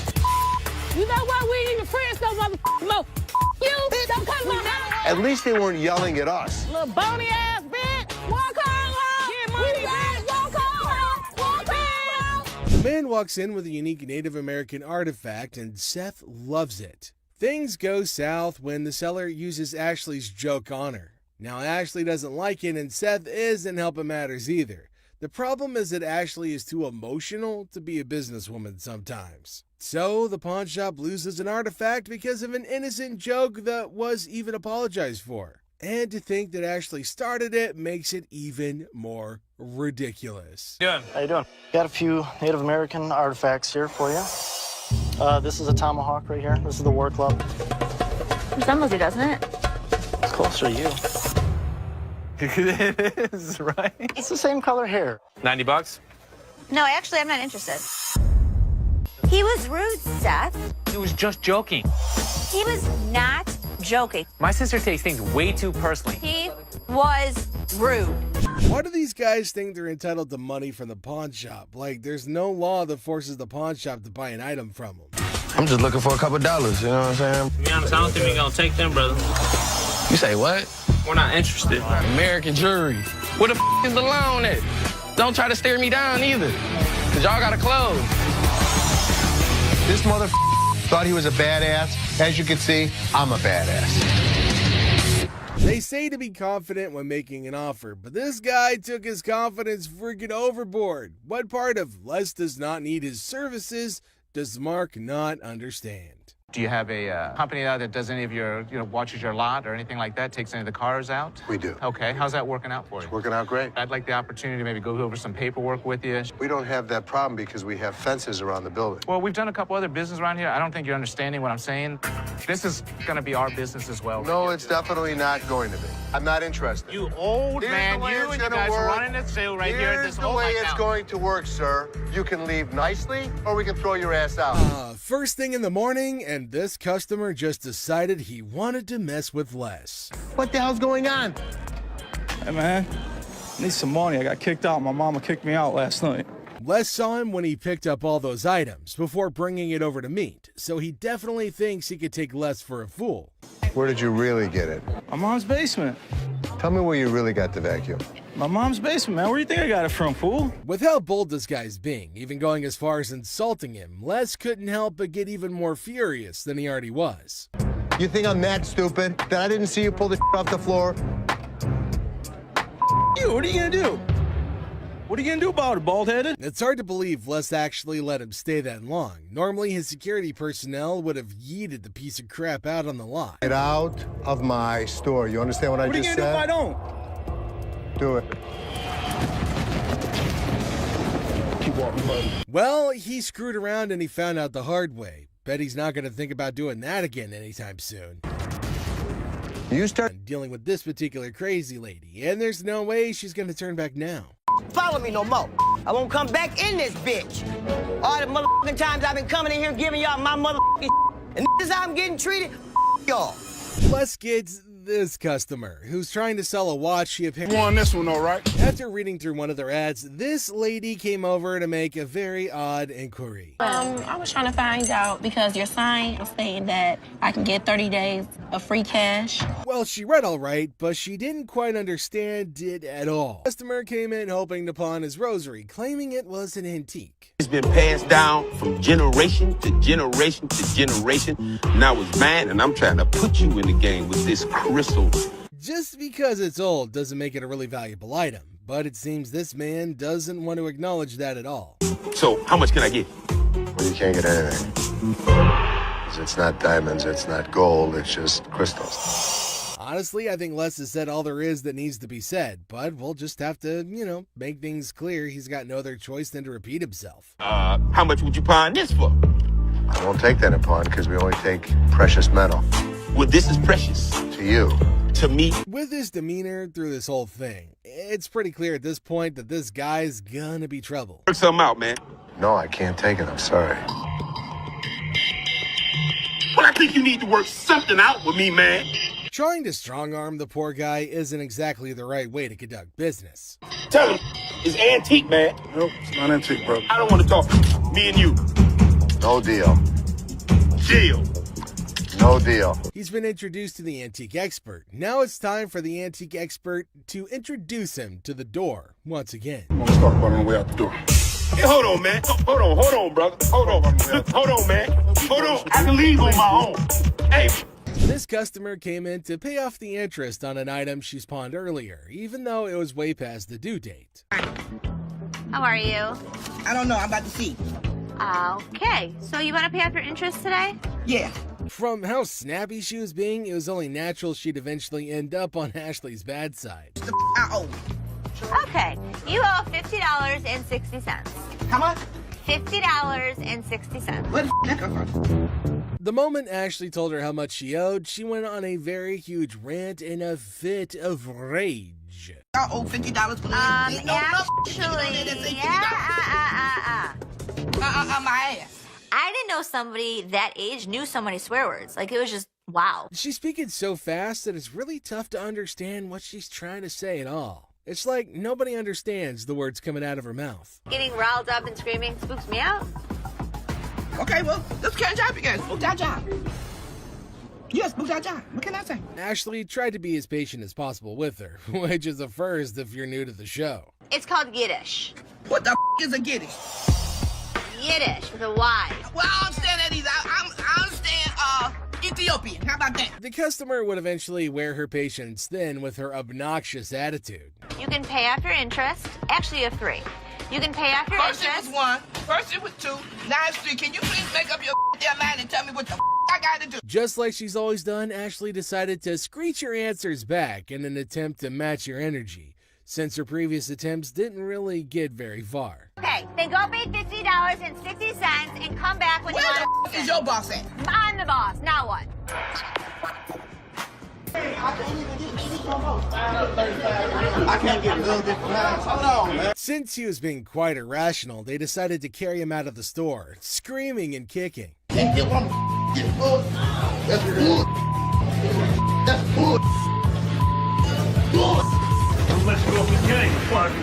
Seth is used to loud and rude customers, but this is the first time a customer tries to flirt with him. It throws Seth off balance for a second, but he proves that he's a businessman to the bone. What's your name again? I'm Seth. Oh, you cute. Yeah. Focus. Let me see your ring. Are you married? I'm good. That mean you're married? I'm good. Seth gives the woman his offer for her items, and she replies with an interesting counteroffer. Neither Seth nor Rich are willing to take up her offer, but Seth might know someone who will at least consider it. You want to taste it, Rich? I'm good. Rich, you just offered. Dude, listen, I wouldn't move in on your action. Hey, Rick. Would you suck on that pacifier for $20? Rick reluctantly rejects the earlier offer, but Seth raises the stakes and makes an offer his employee can't resist. Everyone enjoyed that, even Rick, especially Rick. I'll buy you lunch for the week.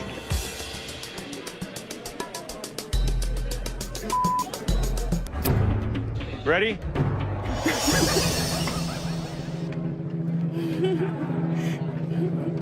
Seth closes a deal with the pacifier-sucking lady, and we can all agree that he made the best of the deal in every way. Would you suck it for $20? So $300. Sure. You want to do it? Great. Thank you. For $300, she got a good deal, and we got a good deal. This customer walks in with Travisky crystals. Seth has no idea what the hell these crystals are, but he knows what this woman has is not real. My grandmother gave me that ring before she passed away, and she told me that they were Travisky crystals. I'm not interested in your crystals. No, I'm not going anywhere until you give me some money for my crystals. Do you not understand English? The crystals may be fake, but not everything about this lady is fake, and she does her best to make that point to Seth. Me, personally, I'd rather buy a Kyber crystal. Something that's real. Really? These right here, they're real. They're real. Can I get some money for those? Or I'm not taking it. Have a good day. Usually, things calm down once the noisy customers are thrown out, but this time it gets even more chaotic. We're even treated to an unexpected showdown. I did not drop it on accident, man. I didn't break it. I thought it was you, man. Oh, that's good. Two men come into the store and make the weirdest purchases. While Les is happy to make sales, his curiosity gets the better of him. You certainly won't believe what these men want with these items. I was looking at the chainsaws over here. We have chainsaws. You make us a deal on both of them? Sure I can. So what's all this stuff for? Home defense. What? Is that what The you put around zombie your yard? apocalypse is coming. Where other people see weird men, Les sees dollar bills. The veteran pawn shop owner goes into full salesman mode and makes even more profit from the hardcore zombie killers. Zombie apocalypse? But you know what? As long as they were buying, I'll listen to any bull they have to throw at me. Thank you very much. I'll have my guys write you up. I think we got a pretty good zombie kit today. Got us some chainsaws. You know what, Rich? You. Get out of the store, bitch. It's been brought to my attention that you have told Linda to get away from me, you bitch. Prove it. I ain't did nothing. Les is pissed with the gutsy move Tony pulled when he refuses to speak the truth, asking for proof instead. Tell me the truth. I did nothing but sold it, cold to a customer of mine. Les tries to make Tony confess by taking what he considers a softer approach. Tell me the truth and you'll be okay. It don't matter. I'm gonna lose anyway. What's the difference to me? Whatever y'all gonna do, man. What kind of attitude you got with me? It ain't you. Come on, man. You know what I'm going through out here. You know what she's doing on purpose. Do I give a as long as you make the sales? I make the sale. After trying one last time, Les manages to get a confession out of Tony. Well, ask one more time. Did you say get out of my way, you bitch? I told him you're a long bitch. Get the real okay. Since he confirmed he did violate the rules, Tony bags himself a suspension. All right. See you Saturday. Maybe. Although he successfully delivered punishment to Tony, Les failed as a boss when he refused to try to know what could have led to the issue. How many chances can I give this guy? Ashley, how many chances can I give you? Me? You! Seth calls in Ashley, Seth, and Karen over to his office to go over the results he got from their mystery shopper. While making rounds through the shop, Les finds out Rich wasn't in his post. Where the hell is he? Rich! Seeing that Rich had left the business in a bid for pleasure, Les calls him over for a chat in his office. I'm looking for you in layaway. Where the hell are you? I gotta sit in layaway all day long and just wait for something to happen. I needed to take care of something that was out on the floor. Les threatens to fire Rich, who had been a loyal employee at the shop for over 20 years. Karen attends to a couple who come in looking to buy a ring. The lady seems to think the ring isn't the right fit, so she asks to see more before she can make her choice. Tries her best to give the details of the ring the lady picked. However, she seemed a little bit unsure with the way she was explaining, so Ashley approached with the hopes of... To that, Justin, you're fired. I don't know if Justin did steal anything, but you can't have people that you don't trust. This attends to a very strange customer who walks into the shop with an imaginary companion. A man walks into the shop with hopes of trading in his faulty phone for another. The customer reveals he didn't bring a receipt with him, a very fatal mistake. Clearly, I have to tell you fix this, that without the receipt, there's nothing I can do for you. And getting somebody. Rich tries to turn the man away. However, he remains unrelenting of selling a fake item to her. This is like chinchilla to you. How much did you spend? Do you remember that? I know I spent the grip. Grip. Ashley tries to get a handle on the situation at hand. Okay. How do you know it's rabbit? I guess my girl told me. She threw it back at me and told me this ain't chinchilla, this is rabbit. After the customer reveals... Do you have your receipt? I don't have a receipt. It's in your... The receipt's in my... To confirm if she really bought the item from the shop, Ashley asks for a receipt. However, the woman maintains a confrontational stance. You sold me this real. I ain't leaving here until I give me... First thing in the morning, and this customer just decided he wanted to mess with Les. What the hell's going on? Hey, man. I need some money. I got kicked out. My mama kicked me out last night. Les saw him when he picked up all those items before bringing it over to meet, so he definitely thinks he could take Les for a fool. Where did you really get it? My mom's basement. Tell me where you really got the vacuum. My mom's basement, man. Where do you think I got it from, fool? With how bold this guy's being, even going as far as insulting him, Les couldn't help but get even more furious than he already was. You think I'm that stupid that I didn't see you pull the off the floor? You, what are you gonna do? What are you gonna do about it, bald-headed? It's hard to believe Les actually let him stay that long. Normally, his security personnel would have yeeted the piece of crap out on the lot. Get out of my store. You understand what I just said? What are you gonna do if I don't? Do it. Keep walking, buddy. Well, he screwed around and he found out the hard way. Bet he's not gonna think about doing that again anytime soon. You start stealing stuff from my store, it's time for your ass to be thrown up. Oh, your pants are falling down, buddy. Now, if you thought that was quick here, clearly didn't like the answer that she got, so she immediately tried to cuss Nikki out. Here's another time Nikki had to deal with another crazy customer who came in to make some very unreasonable demands. My what? ID or your ticket. I don't have no ticket or no ID. My stuff was stolen and pawned. So what's the point of getting her name when she wasn't the one who pawned the item in the first place? It just makes no sense. We need him or the tickets. Or... What you need him for? He ain't even nowhere around. Is it his Lucy, I'm gonna call you back. If her grown boyfriend doesn't know his way around, how did he make his way to the store then? And if she really was in the right mental space, she should have known that she could just, bring him along. Well, you have to make a police report. I need my stuff. A police report. Do it like I called the police? Since she clearly said it was stolen, a police report would have been the next best thing to do, apart from getting the thieves to come get it for her instead of going on a crazy rant. But if it was rational, we wouldn't be covering it. So did you make a police report? Can't do it back here? I'm not the police. Look, I just want my Ashley's not. Well, hold on. Let me finish with this lady because I don't know who the she is. When Ashley incessantly begged her, she finally decided to end the call. Unfortunately, that didn't stop her from continuing to yell at the top of her lungs. Some babies just need a bottle and a burping. Miss, get somebody to help me, please. What do you need help with? I need some help with my rings right Can you here. take off your Having- ring? Wait, you just walking up on me? Like, can you see my rings? I don't even know who you is. Ashley decided to adopt a really funny tactic in dealing with this particular crazy lady. She decided to annoy her until she leaves. If only that worked with my in-laws. Can somebody else help me? Because you Ma'am, I can help you walk out the door. No, you're not gonna help me walk out the door because I'm not going out the door until I get some help. That's what I came in here for. Now, can somebody help me other than you? No. Ashley seemed to be having fun dealing with this particular crazy lady, and there's no way she's gonna turn back now. Follow me no more. I won't come back in this bitch. All the motherfucking times I've been coming in here giving y'all my motherfucking and this is how I'm getting treated, y'all. Plus, kids, this customer, who's trying to sell a watch she apparently... Guess the bitch won this one, all right? Ever came in hoping to pawn his rosary, claiming it was an antique. It's been passed down from generation to generation to generation. Now it's mine, and I'm trying to put you in the game with this crystal. Just because it's old doesn't make it a really valuable item, but it seems this man doesn't want to acknowledge that at all. So, how much can I get? Well, you can't get anything. It's not diamonds, it's not gold, it's just crystals. Honestly, I think Les has said all there is that needs to be said, but we'll just have to, make things clear. He's got no other choice than to repeat himself. How much would you pawn this for?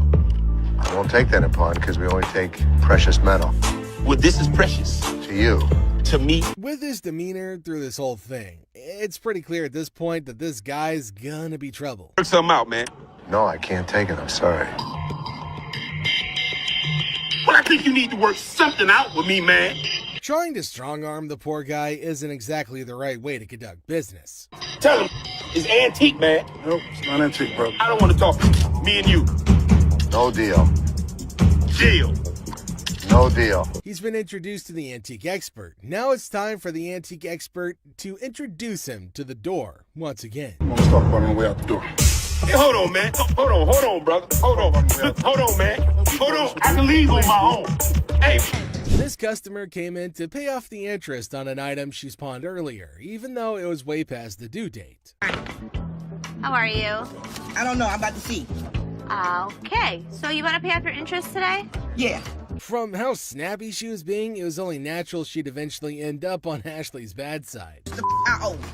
Okay. You owe $50.60. How much? $50.60. Where the that come from? The moment Ashley told her how much she owed, she went on a very huge rant in a fit of rage. I owe $50 for Actually, my ass. I didn't know somebody that age knew so many swear words. Like, it was just, wow. She's speaking so fast that it's really tough to understand what she's trying to say at all. It's like nobody understands the words coming out of her mouth. Getting riled up and screaming spooks me out. Okay, well, let's catch up again. Spook that job. Yes, spook that job. What can I say? Ashley tried to be as patient as possible with her, which is a first if you're new to the show. It's called Yiddish. What the is a Yiddish?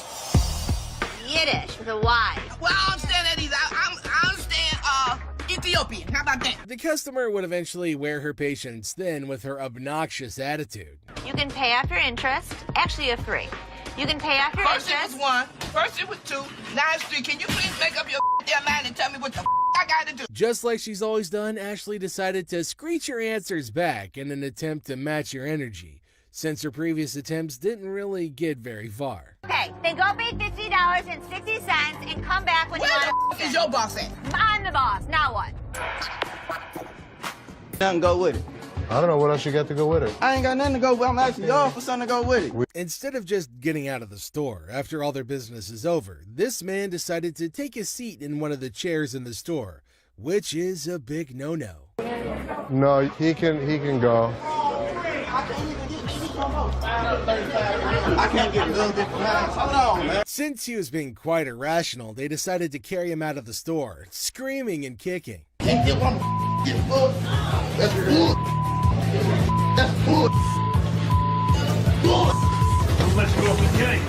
customer decided to bring a stereo that she'd gotten from the store that wasn't in absolutely perfect condition like she thought it would be. You bought this here? Yes. We just want our money back. The problem is I can't give you a refund. We just don't have that option. I can give you anything else that you want to use. It's not a problem. Things would have gone quite smoothly if the customer's brother, who decided to tag along, didn't try to complicate things. That don't sound cool, man. That's not cool, man. We want our money. They sold my sister some broken merchandise. I don't see no point of pawn shops anyway. It's pretty clear to see that they can't get a cash refund. After all, it's in the fine print. But this man remains obstinate with his absurd demand. Well, the problem is we don't refund. That's right on your receipt. So if you'd like to get something else, I have no problem with that. We want something a whole lot better than what we got. So you want to spend more money? Since the customer's brothers made it clear that he plans on making a fool of himself, Les decided to give him a chance to make a choice, or an ultimatum to be precise. You don't want this. You can take this stuff. Sir, listen. Sir, no. I will be forced to have you What you leave mean the- for? Who gonna do so? Immediately after Les gave him his last chance, the man made his choice, which can only mean that he'll be getting himself a one-way ticket out of the store. No. I don't. Okay, why don't we come over on this side? Let's come on over on this side. Why don't we come over on this side? You be like that, man. They tried to escort him out as calmly as they could, but the man just wouldn't let up. Now, come on, man. You don't want to be stupid. They'd eventually reached an agreement and the repair was underway, but the man decided to burst in once again to cause a scene. No! You bought me, man! No! All he got in return was his forceful removal, despite the fact that he was kicking and screaming like a little baby. Thank you very much. All right, man. I come here all the time, so you just gonna mess it up for me? I've been thrown out of better places. Next up, we've got this customer who had run into some financial issues that needed solving post-haste. I'm trying to get all my stuff out.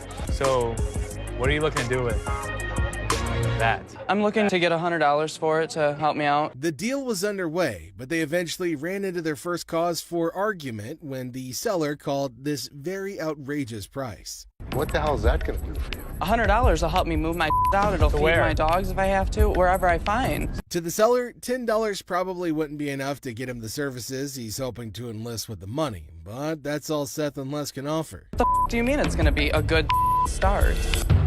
The $10 isn't going to be. Why couldn't you do 50? Can't help you unless you have a receipt. How about I just take one? It's their policy, and it was set to protect, the business, just like it has now. But this dude clearly wasn't a fan, so he resorted to a somewhat drastic measure. Take one. What do we got? Byron? What do we you got want here? to assist this, What sir? do we got here? What's wrong?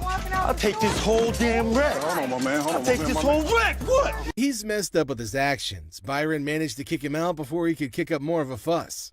What? I can't have my coat back? Walk yourself out, bro. You gonna get my coat, bro? Get my damn coat, man. The thing's flopping in the Here, damn you know wind. what, sir? I'm You going can coat. This customer is probably the funniest yet. She came in wearing the merchandise she was hoping to sell. How you doing? I'm good. How are you? I'm Shannon. Hi, Shannon. How much would you give me for this? How much you want? At least $1,000. Les's offer seemed quite little to this customer. This is a rabbit, a bird, whatever the I want it to be. They decided to just troll her as hard as they can. I thought you was talking about that side. I was like, that is too personal now. No, I'm not. Bobby tried his best, putting them through as they went round, checking. He directed them over to sales window for the payment. All right, enter your 4-digit PIN followed by the green button, please. Okay. Decline. It's declined. It is not declined. You better, It's okay. hell no. Things were strained between them all, but it got even worse when Ashley made a very terrible mistake. No, look. Your ass is gonna give me that ring. Sir, listen. Sir. Bitch, who you calling sir? Who you calling sir? Since they couldn't calm the customer down, they had no other option than to toss her out. This is my anniversary now. Act like a lady. I am acting like a lady, but she gonna sit there and call me. No, she gonna sit there and call me sir. Oh my God. To start off this deal, Les and the customer had a little argument over the right procedure for authenticating diamond earrings. I was coming to pawn my ring because I have to pay my rent. It was due a couple weeks ago. Oh, okay. Rather than carry on wasting his time with the pointless conversation, Les decided to settle for business instead. Okay, how much did you want, man? $200. 200. Well, what I can do is I can give you 80. $80. $80. I'm not just about to let you have this for $80. I paid $500 for this. There's no way they can give her more than they can get back on the ring in case she, reneges on the deal. So Les tries to explain and hopefully make her understand. How would you? Man, what the? Just like that, she'll have to go back with nothing, and she might be barred from coming back, especially with how she tried to hit Les. Thank you. This woman could not keep control of herself. I don't know what the hell her problem was. I don't give a what her problem was. It was a day just like any other. Well, it was until Ashley was confronted by a very pissed off customer. I paid $500 for this earring, and look what this done did to my ear. Ugh. From how rapidly he fired out his complaints, Ashley tried to make him repeat the issues that he's got. You want me Can to I get figure my money out? back? You want me to figure out why your ear's turning a different color? Is that a real diamond? I look at his earring that he says is turning zero green, and it's a fake diamond with a fake metal. He might have switched the earrings out for another, thinking that he can get himself some cash at the business's expense. I got my lawyer with me. This is wrong. Show me your card. I don't have a card with me. What law firm do you work for? It's not important. It is. With how elusive the supposed attorney was being when asked to reveal his identity, it's quite clear to see that he might be a fake the man brought along. This is my attorney. Would you like to meet my attorney? I want my money. My attorney will escort you out. You better not put his hand on me. And you better turn around with your two legs and walk out yourself. Since he's been warned but refused to listen, he only had himself to blame for what was to happen next. Pushing on me. Get out. What you mean, get out? Get You out. don't just tell me what to do. Get out. Yeah, took my money. Just sold me a bold earring. Les had to attend to this customer who came in accusing them of having sold her a fake purse. Hi. I want my money back. I paid you $500 for this purse. I want my money back. If the lady would just calm down and try to explain things to Les instead of trying to mess with Les, maybe they could have gotten somewhere. I didn't give you a second when I gave you my money. Ma'am, I'm trying not to really You lose took my control. money and I won't. Show me the receipt. Well, she managed to calmly explain things to Les this time, which he couldn't be more than grateful for. This is tarnished. You know what that stands for? What is MK? Lighting a cigarette in a store filled with items that could easily be set ablaze isn't exactly advisable, and despite their attempts to get her to stop, this lady remained obstinate. Get your hands off me. I'm not. Put your cigarette out. Put it out. Get your hands off me. Put your cigarette Get out. your hands off me and I'll put it out. With great confidence, rather than cave into her demands, Les made Byron S., an aspiring singer trying to build her own fan base with the wrong crowd, and a guy who thought he could get a job when he just showed up for the first time. These are the biggest clowns on Hardcore Pawn. First up are these customers who found a piano in the store that caught their eye. They got a bit too invested in it and caused quite a ruckus. Ah, they got it, my baby. It's still here. You can get on that thing. What's up, everybody? The decision to cut him off at that moment was definitely warranted, since the allegations against him could have cost him his job too. He's not the owner after all, just an employee. We used to chill all the time, man. I don't really have a clue what you're talking about. I'm saying, you said come in here and fill out the application, and you was gonna give me a job, man. You know what? And you said that I was going to hire you today. Yes, bro. Okay, well then let's make this real quick and simple. You're fired. Just like that, he probably set a record for the fastest hire and fire at that moment. I wasted my time coming up here. You know what? You're wasting my time making up these stories. Let me show you how security really works. Why would you Felix, leave somebody get him the out of here. That's security. Get Nice out. working with you. This customer dressed in this very elaborate costume came into the store looking to sell his earring. How can I help you? A genius idea of trying their hand at the slot machines that were lined up for sale. You're pulling off my shelves. Where'd you get the vacuum? Got it from my mom's basement. Where did you really get it? Going for bigger and better stuff. They even had the audacity to call that much money with a straight face, thinking they've actually done something right. It's about like 400. Same time you are. Have a good day. Although they walked out quite amicably, they made sure to make their intense hatred to the idea of getting sent well known. Oh, man! Man, why you break that, man? I dropped it on accident, man. I didn't break it. After dropping their items, they ended up getting cussed out by this random customer too. It's definitely not their day at all. Get your ass on out of here. Mind your own business. That's Detroit. I know what it is. Now we've got this British lady who started kicking up a fuss over what she considers an overpriced coat. Sorry, lady. My name is Ashley. Okay, Ashley, lady, how much? 400. Come on. How much? $400. If she really wanted to get the coat for less than that, she should have just negotiated like normal people do instead of acting all snobbish. I've come into your store to buy a coat. I ain't come in this store for you to rip me off. I'm not ripping you off. Those are actually just reduced to $400. No, I typically don't It's go going to around cost me a smelling lot of coats. money to get this coat clean. Do you mind? Sensing a storm brewing, Byron made sure to move closer since an attack on Ashley's person shouldn't exactly happen on his watch. I'm sorry about that. A British lady here, you know. Okay. Not one of your just bloody Americans. Come on. I'll show over the We're not looking at this big guy, we're looking at you. You're going to make me? He will. I don't think so. Nice to meet you. How you doing? Pleasure. If she knew she wanted to be treated the right way, then she should have headed over to a more sophisticated store. But that's only if she could even afford it. Have a good day. I'm not interested in your $200. Goodbye, lady! Goodbye, lady! The only problem is that the TV isn't exactly worth the amount the customer called, and there's no way Les would even pay more than he should for an item. You're just pawning. I need more than that. I have to pawn this TV so people can help me move my stuff back in my mother's house. 100 is not going to do, sir. I need more than that. He probably thought smiling like a maniac would intimidate Les into giving him a deal, but that could never work. You about to cause me to lose my mother's temper. I don't need to call security. You don't need to call them. What you gonna do? If he directed the aggression towards the real party that hurt him, maybe he wouldn't have had to make attempts to get packed out of the place in the first place. Have a nice day. Yo. In this episode, the employees at the American Jewelry and Loan Store had no other option than to bear witness to the horrendous efforts at making music by this supposed aspiring musician. Hey, everybody, I'm Nikki J. Hey, y'all, I'm an inspired singer. I'm trying to make it to the top. We can hear you.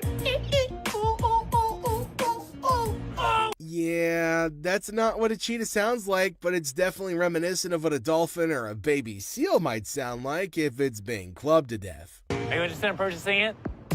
How much? For you, $80. I want to sing a song. I'm going to be a star.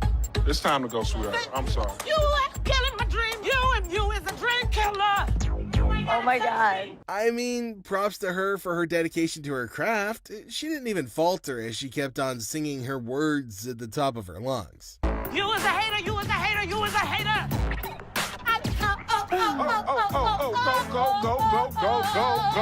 Go home. After giving her the precious attention that she was craving, they eventually got bored and decided not to humor her anymore. No. Pull off.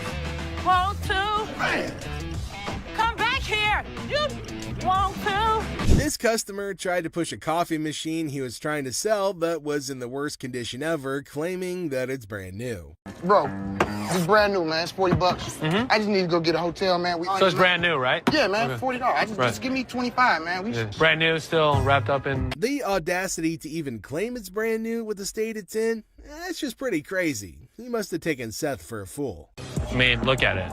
It's beat up, it's furry, and where was this? Outside the dumpster? His urgency is of no concern to Seth, who just wants to get him out of the store using whatever means necessary, since there's no way he can successfully sell it at all. I'm trying to give you a good when you started screaming. Man, listen. I'm almost done here, man. You are done. You're done. Hold on, man. I ain't going nowhere, man. We bet the staff at the pawn shop love their job, if for nothing. You know what? We ain't even friends no motherfucking more.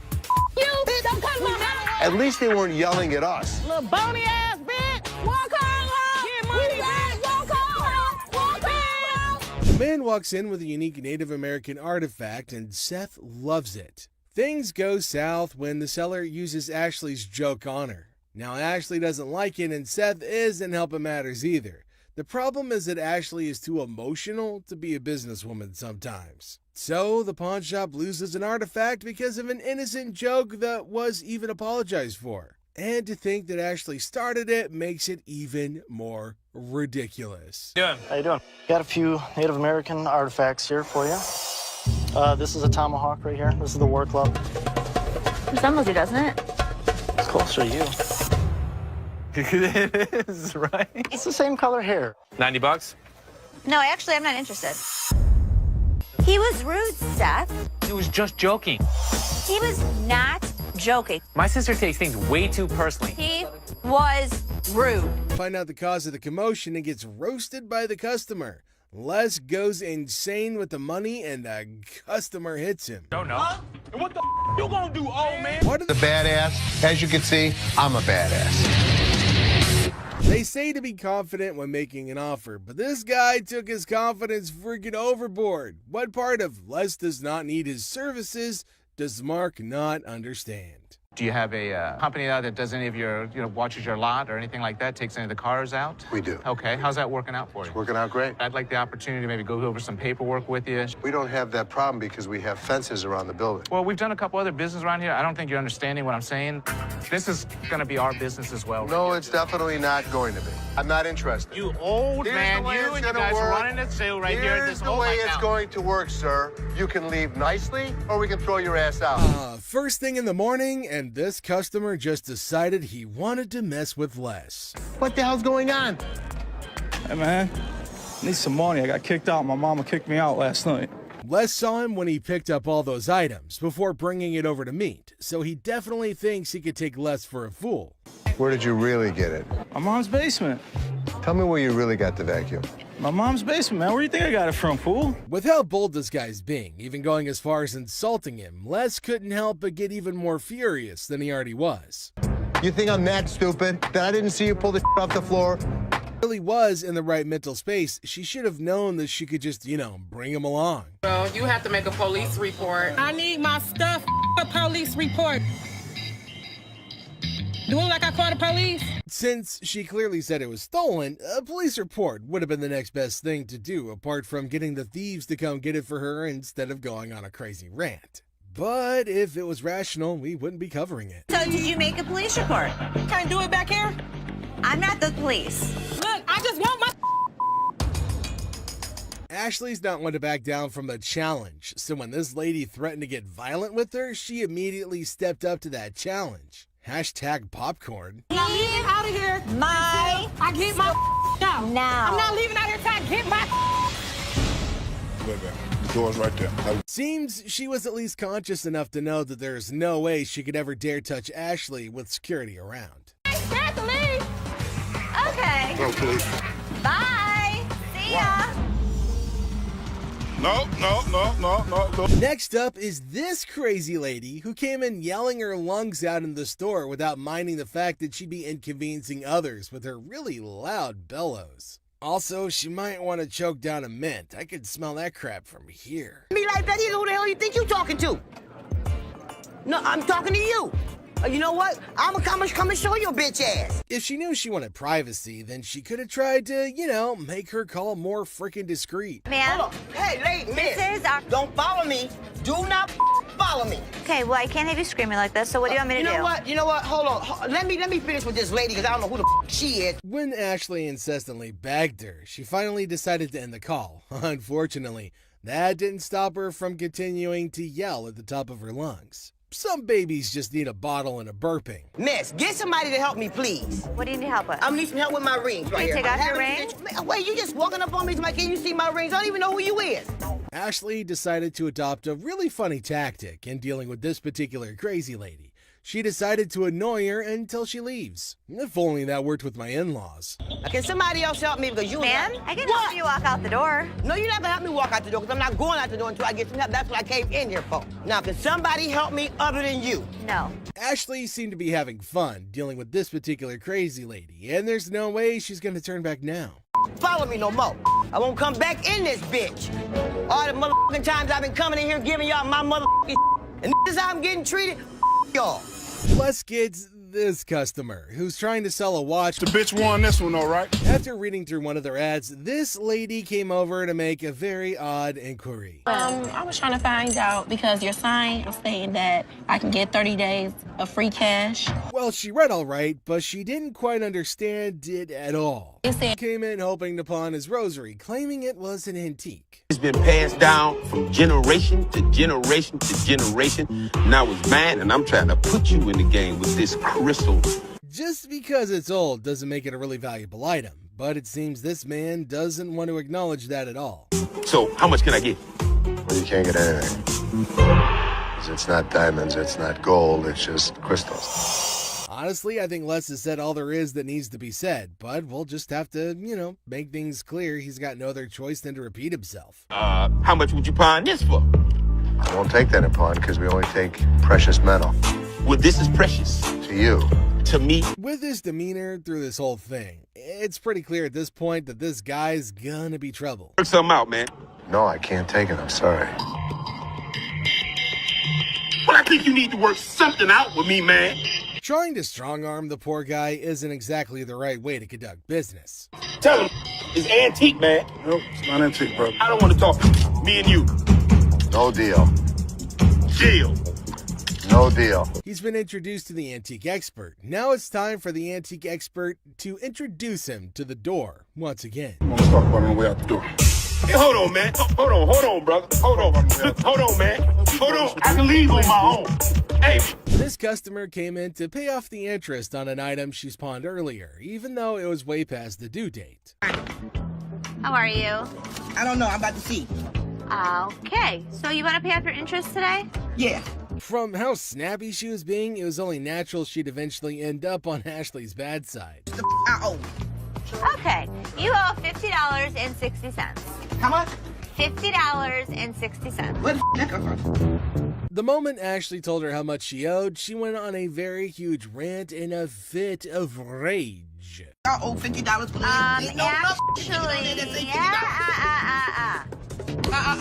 ass. I didn't know somebody that age knew so many swear words. Like, it was just, wow. She's speaking so fast that it's really tough to understand what she's trying to say at all. It's like nobody understands the words coming out of her mouth. Getting riled up and screaming spooks me out. Okay, well, let's catch up again. Spook that job. Yes, spook that job. What can I say? Ashley tried to be as patient as possible with her, which is a first if you're new to the show. It's called Yiddish. What the is a Yiddish? Yiddish with a Y. Well, I understand that I understand Ethiopian. How about that? The customer would eventually wear her patience thin with her obnoxious attitude. You can pay off your interest. Actually, you have three. You can pay off your First interest. it was one. First it was two. Now it's three. Can you please make up your damn mind and tell me what the I gotta do? Just like she's always done, Ashley decided to screech her answers back in an attempt to match your energy, since her previous attempts didn't really get very far. Okay, then go pay $50.60 and come back when you want to. Where the is your boss at? I'm the boss. Now what? Looking a bit worse for wear, this customer brought in a set of fur coats. This customer was trying to sell a piece of jewelry that didn't exactly hit the specific weight to make him eligible to get the amount that he wanted to sell it for. It doesn't weigh enough for us to take it. Ain't no gravity in my... That's a pretty bold request that he's made, especially to an employee of said store. He wants me to take my jewelry off and put it with his so I can give him more than $5. $5. $5. I'm sorry. That's all we can go. We're just not interested. $5. We're not interested. Before he can hold everyone else up, Les manages to get him away from the window. Thank you. So I can't get, nothing for it? Nah. Ain't nothing gonna work? We're not interested. Can't nothing go with it?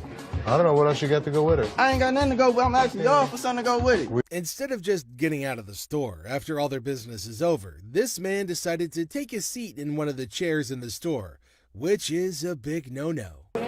No, he can go. I can't get a little bit from that. Hold on, man. Since he was being quite irrational, they decided to carry him out of the store, screaming and kicking. Can't get one. That's good. That's good. Beth is used to loud and rude customers, but this is the first time a customer tries to flirt with him. It throws Seth off balance for a second, but he proves that he's a businessman to the bone.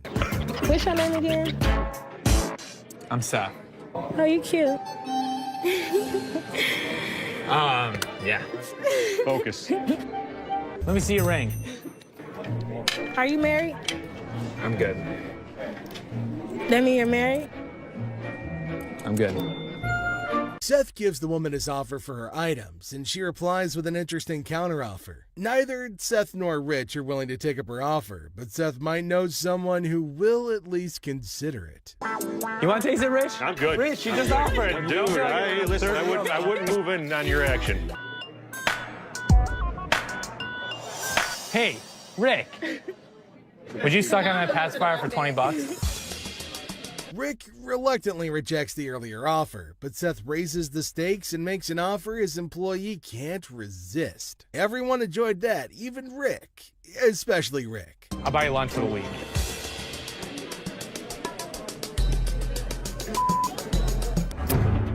Ready?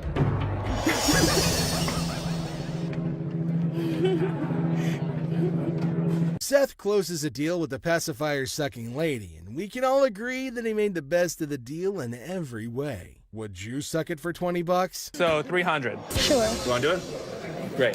Thank you. For $300, she got a good deal and we got a good deal. This customer walks in with Travisky crystals. Seth has no idea what the hell these crystals are, but he knows what this woman has is not real. My grandmother gave me that ring before she passed away, and she told me that they were Travisky crystals. I'm not interested in your crystals. No, I'm not going anywhere until you give me some money for my crystals. Do you not understand English? The crystals may be fake, but not everything about this lady is fake, and she does her best to make that point to Seth. Me, personally, I'd rather buy a Kyber crystal. Something that's real. Really? These right here, they're real. They're real. Can I get some money for those? So you're gonna, you know what? All this fake ass. You don't know no crystals when you see a mother. You. Have you ever seen a devil walk into a pawn shop? If you haven't, then you're in luck. The next customer to walk in claims that he's the overlord of hell. Seth.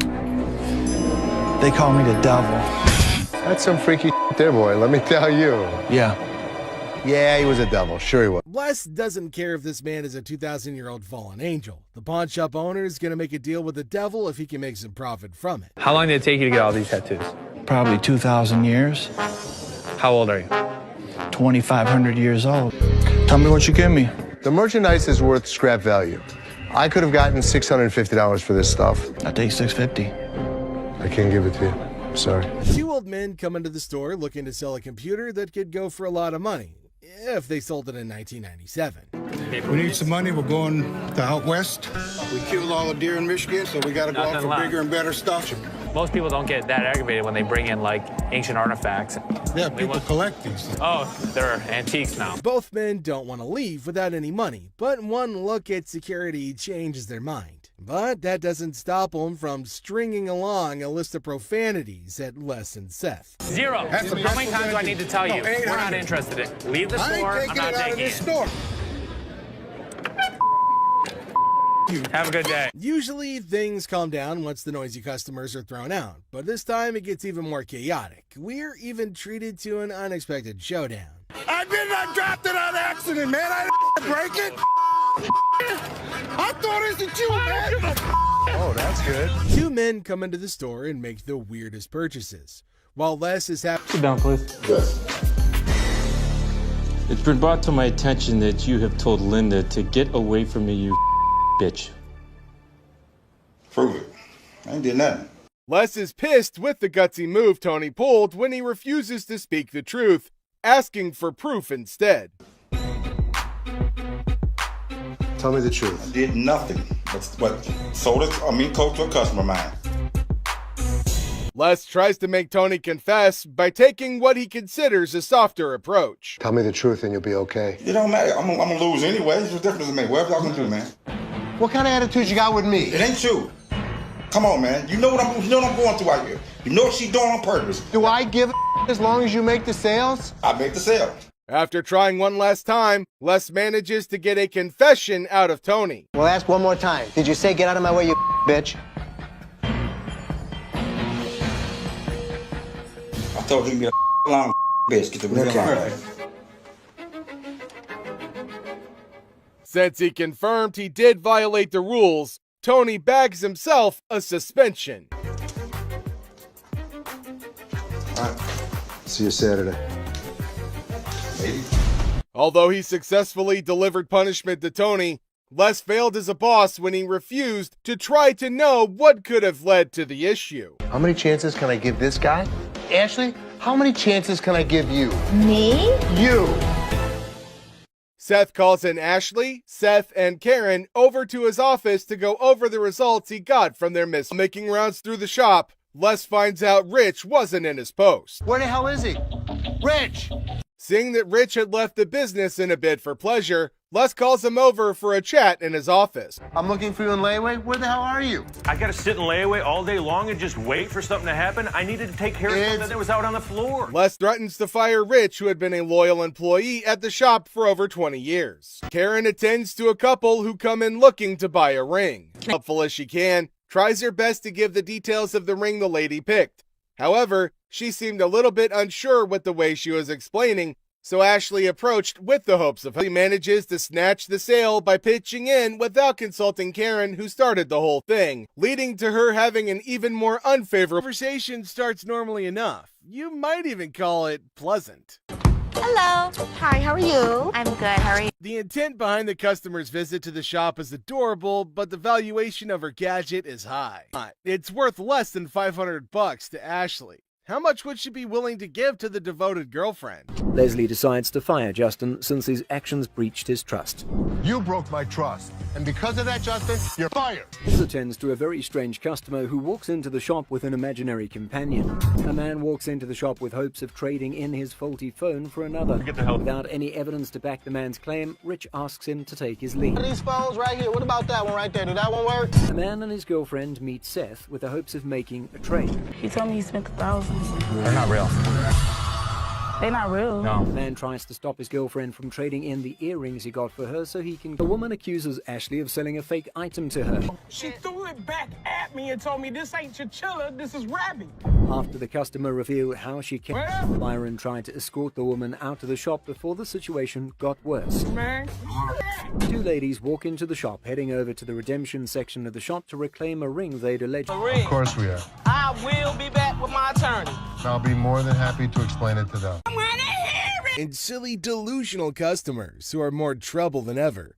These are... First up is this customer who came in hoping to get her son a gift. Hi, how you doing today? I'm good today. I wanted to find something nice for my son.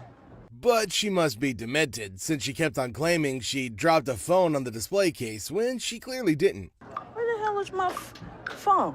Something wrong? Yeah, my phone. I just let my... Did you take my phone? Take your phone. Things went even further south when she decided to accuse the lady standing right beside her of being a thief. Don't touch me, yo. You better get off because I... Get the manager. You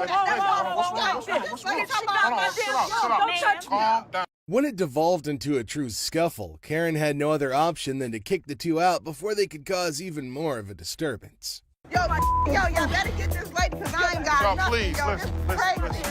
Crazy. I'm out of here, yo. Through her clearly demented act, the lady managed to chase away a potential customer. Nobody don't got time for this, yo. Get this old ass lady. You better get my phone. You better mind your damn business. Man, go check your car. Quit beating up on that girl. The psycho lady was even ready to lay hands on her cane, to be precise on Karen, and she would have too if Byron the Bear wasn't there to put a stop to her shenanigans. You don't walk away with nothing. Just walk. Yeah, all right. Man, don't hurt nobody. Watch how you use that cane. Shut the hell up. You got grandkids? You know, Ashley's got bigger pipes than a church organ, and I never thought I'd see anyone that could actually out-yell her, but oh, this lady can. Innocent customer got more than she bargained for when she ran into this other customer who came barreling towards her to accuse her of damaging her TV. Excuse me. Bitch, you hear me? Bitch, what, you made me drop my TV. You dropped your TV because you wanted to drop your TV. First of all, bitch, I said hold. Ashley decided to jump in to settle this whole spat before it could get even more out of hand than it already had. Me personally, I would have grabbed some popcorn and watched the show. How does she break her TV? Because in a daycare, we're trying to have a pizza party for the kids. Oh, how fun. So how much money are you guys looking for today? 300. The amount they asked for had Ashley reeling back and looking like she was constipated, but it's their business, not hers. For a pizza party? Yeah. Yeah, we're gonna do cupcakes, games, giveaways, gift bags, all that. In true pawn store fashion, Ashley reveals she won't be handing the exact amount they were hoping for. Okay. How much are we looking at? Yeah, how much? So they're going to be under $30. I mean, honestly, the amount Ashley offered is a bit disappointing, and the ladies were quick to make their thoughts on that known. We're gonna need more than that. That's not enough. This would definitely take care of a couple pizzas. I don't think you're hearing us.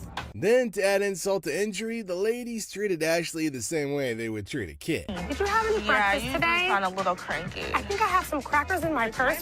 Oh, okay. I can't give you $300. Ashley has never been one to take any form of disrespect lying down.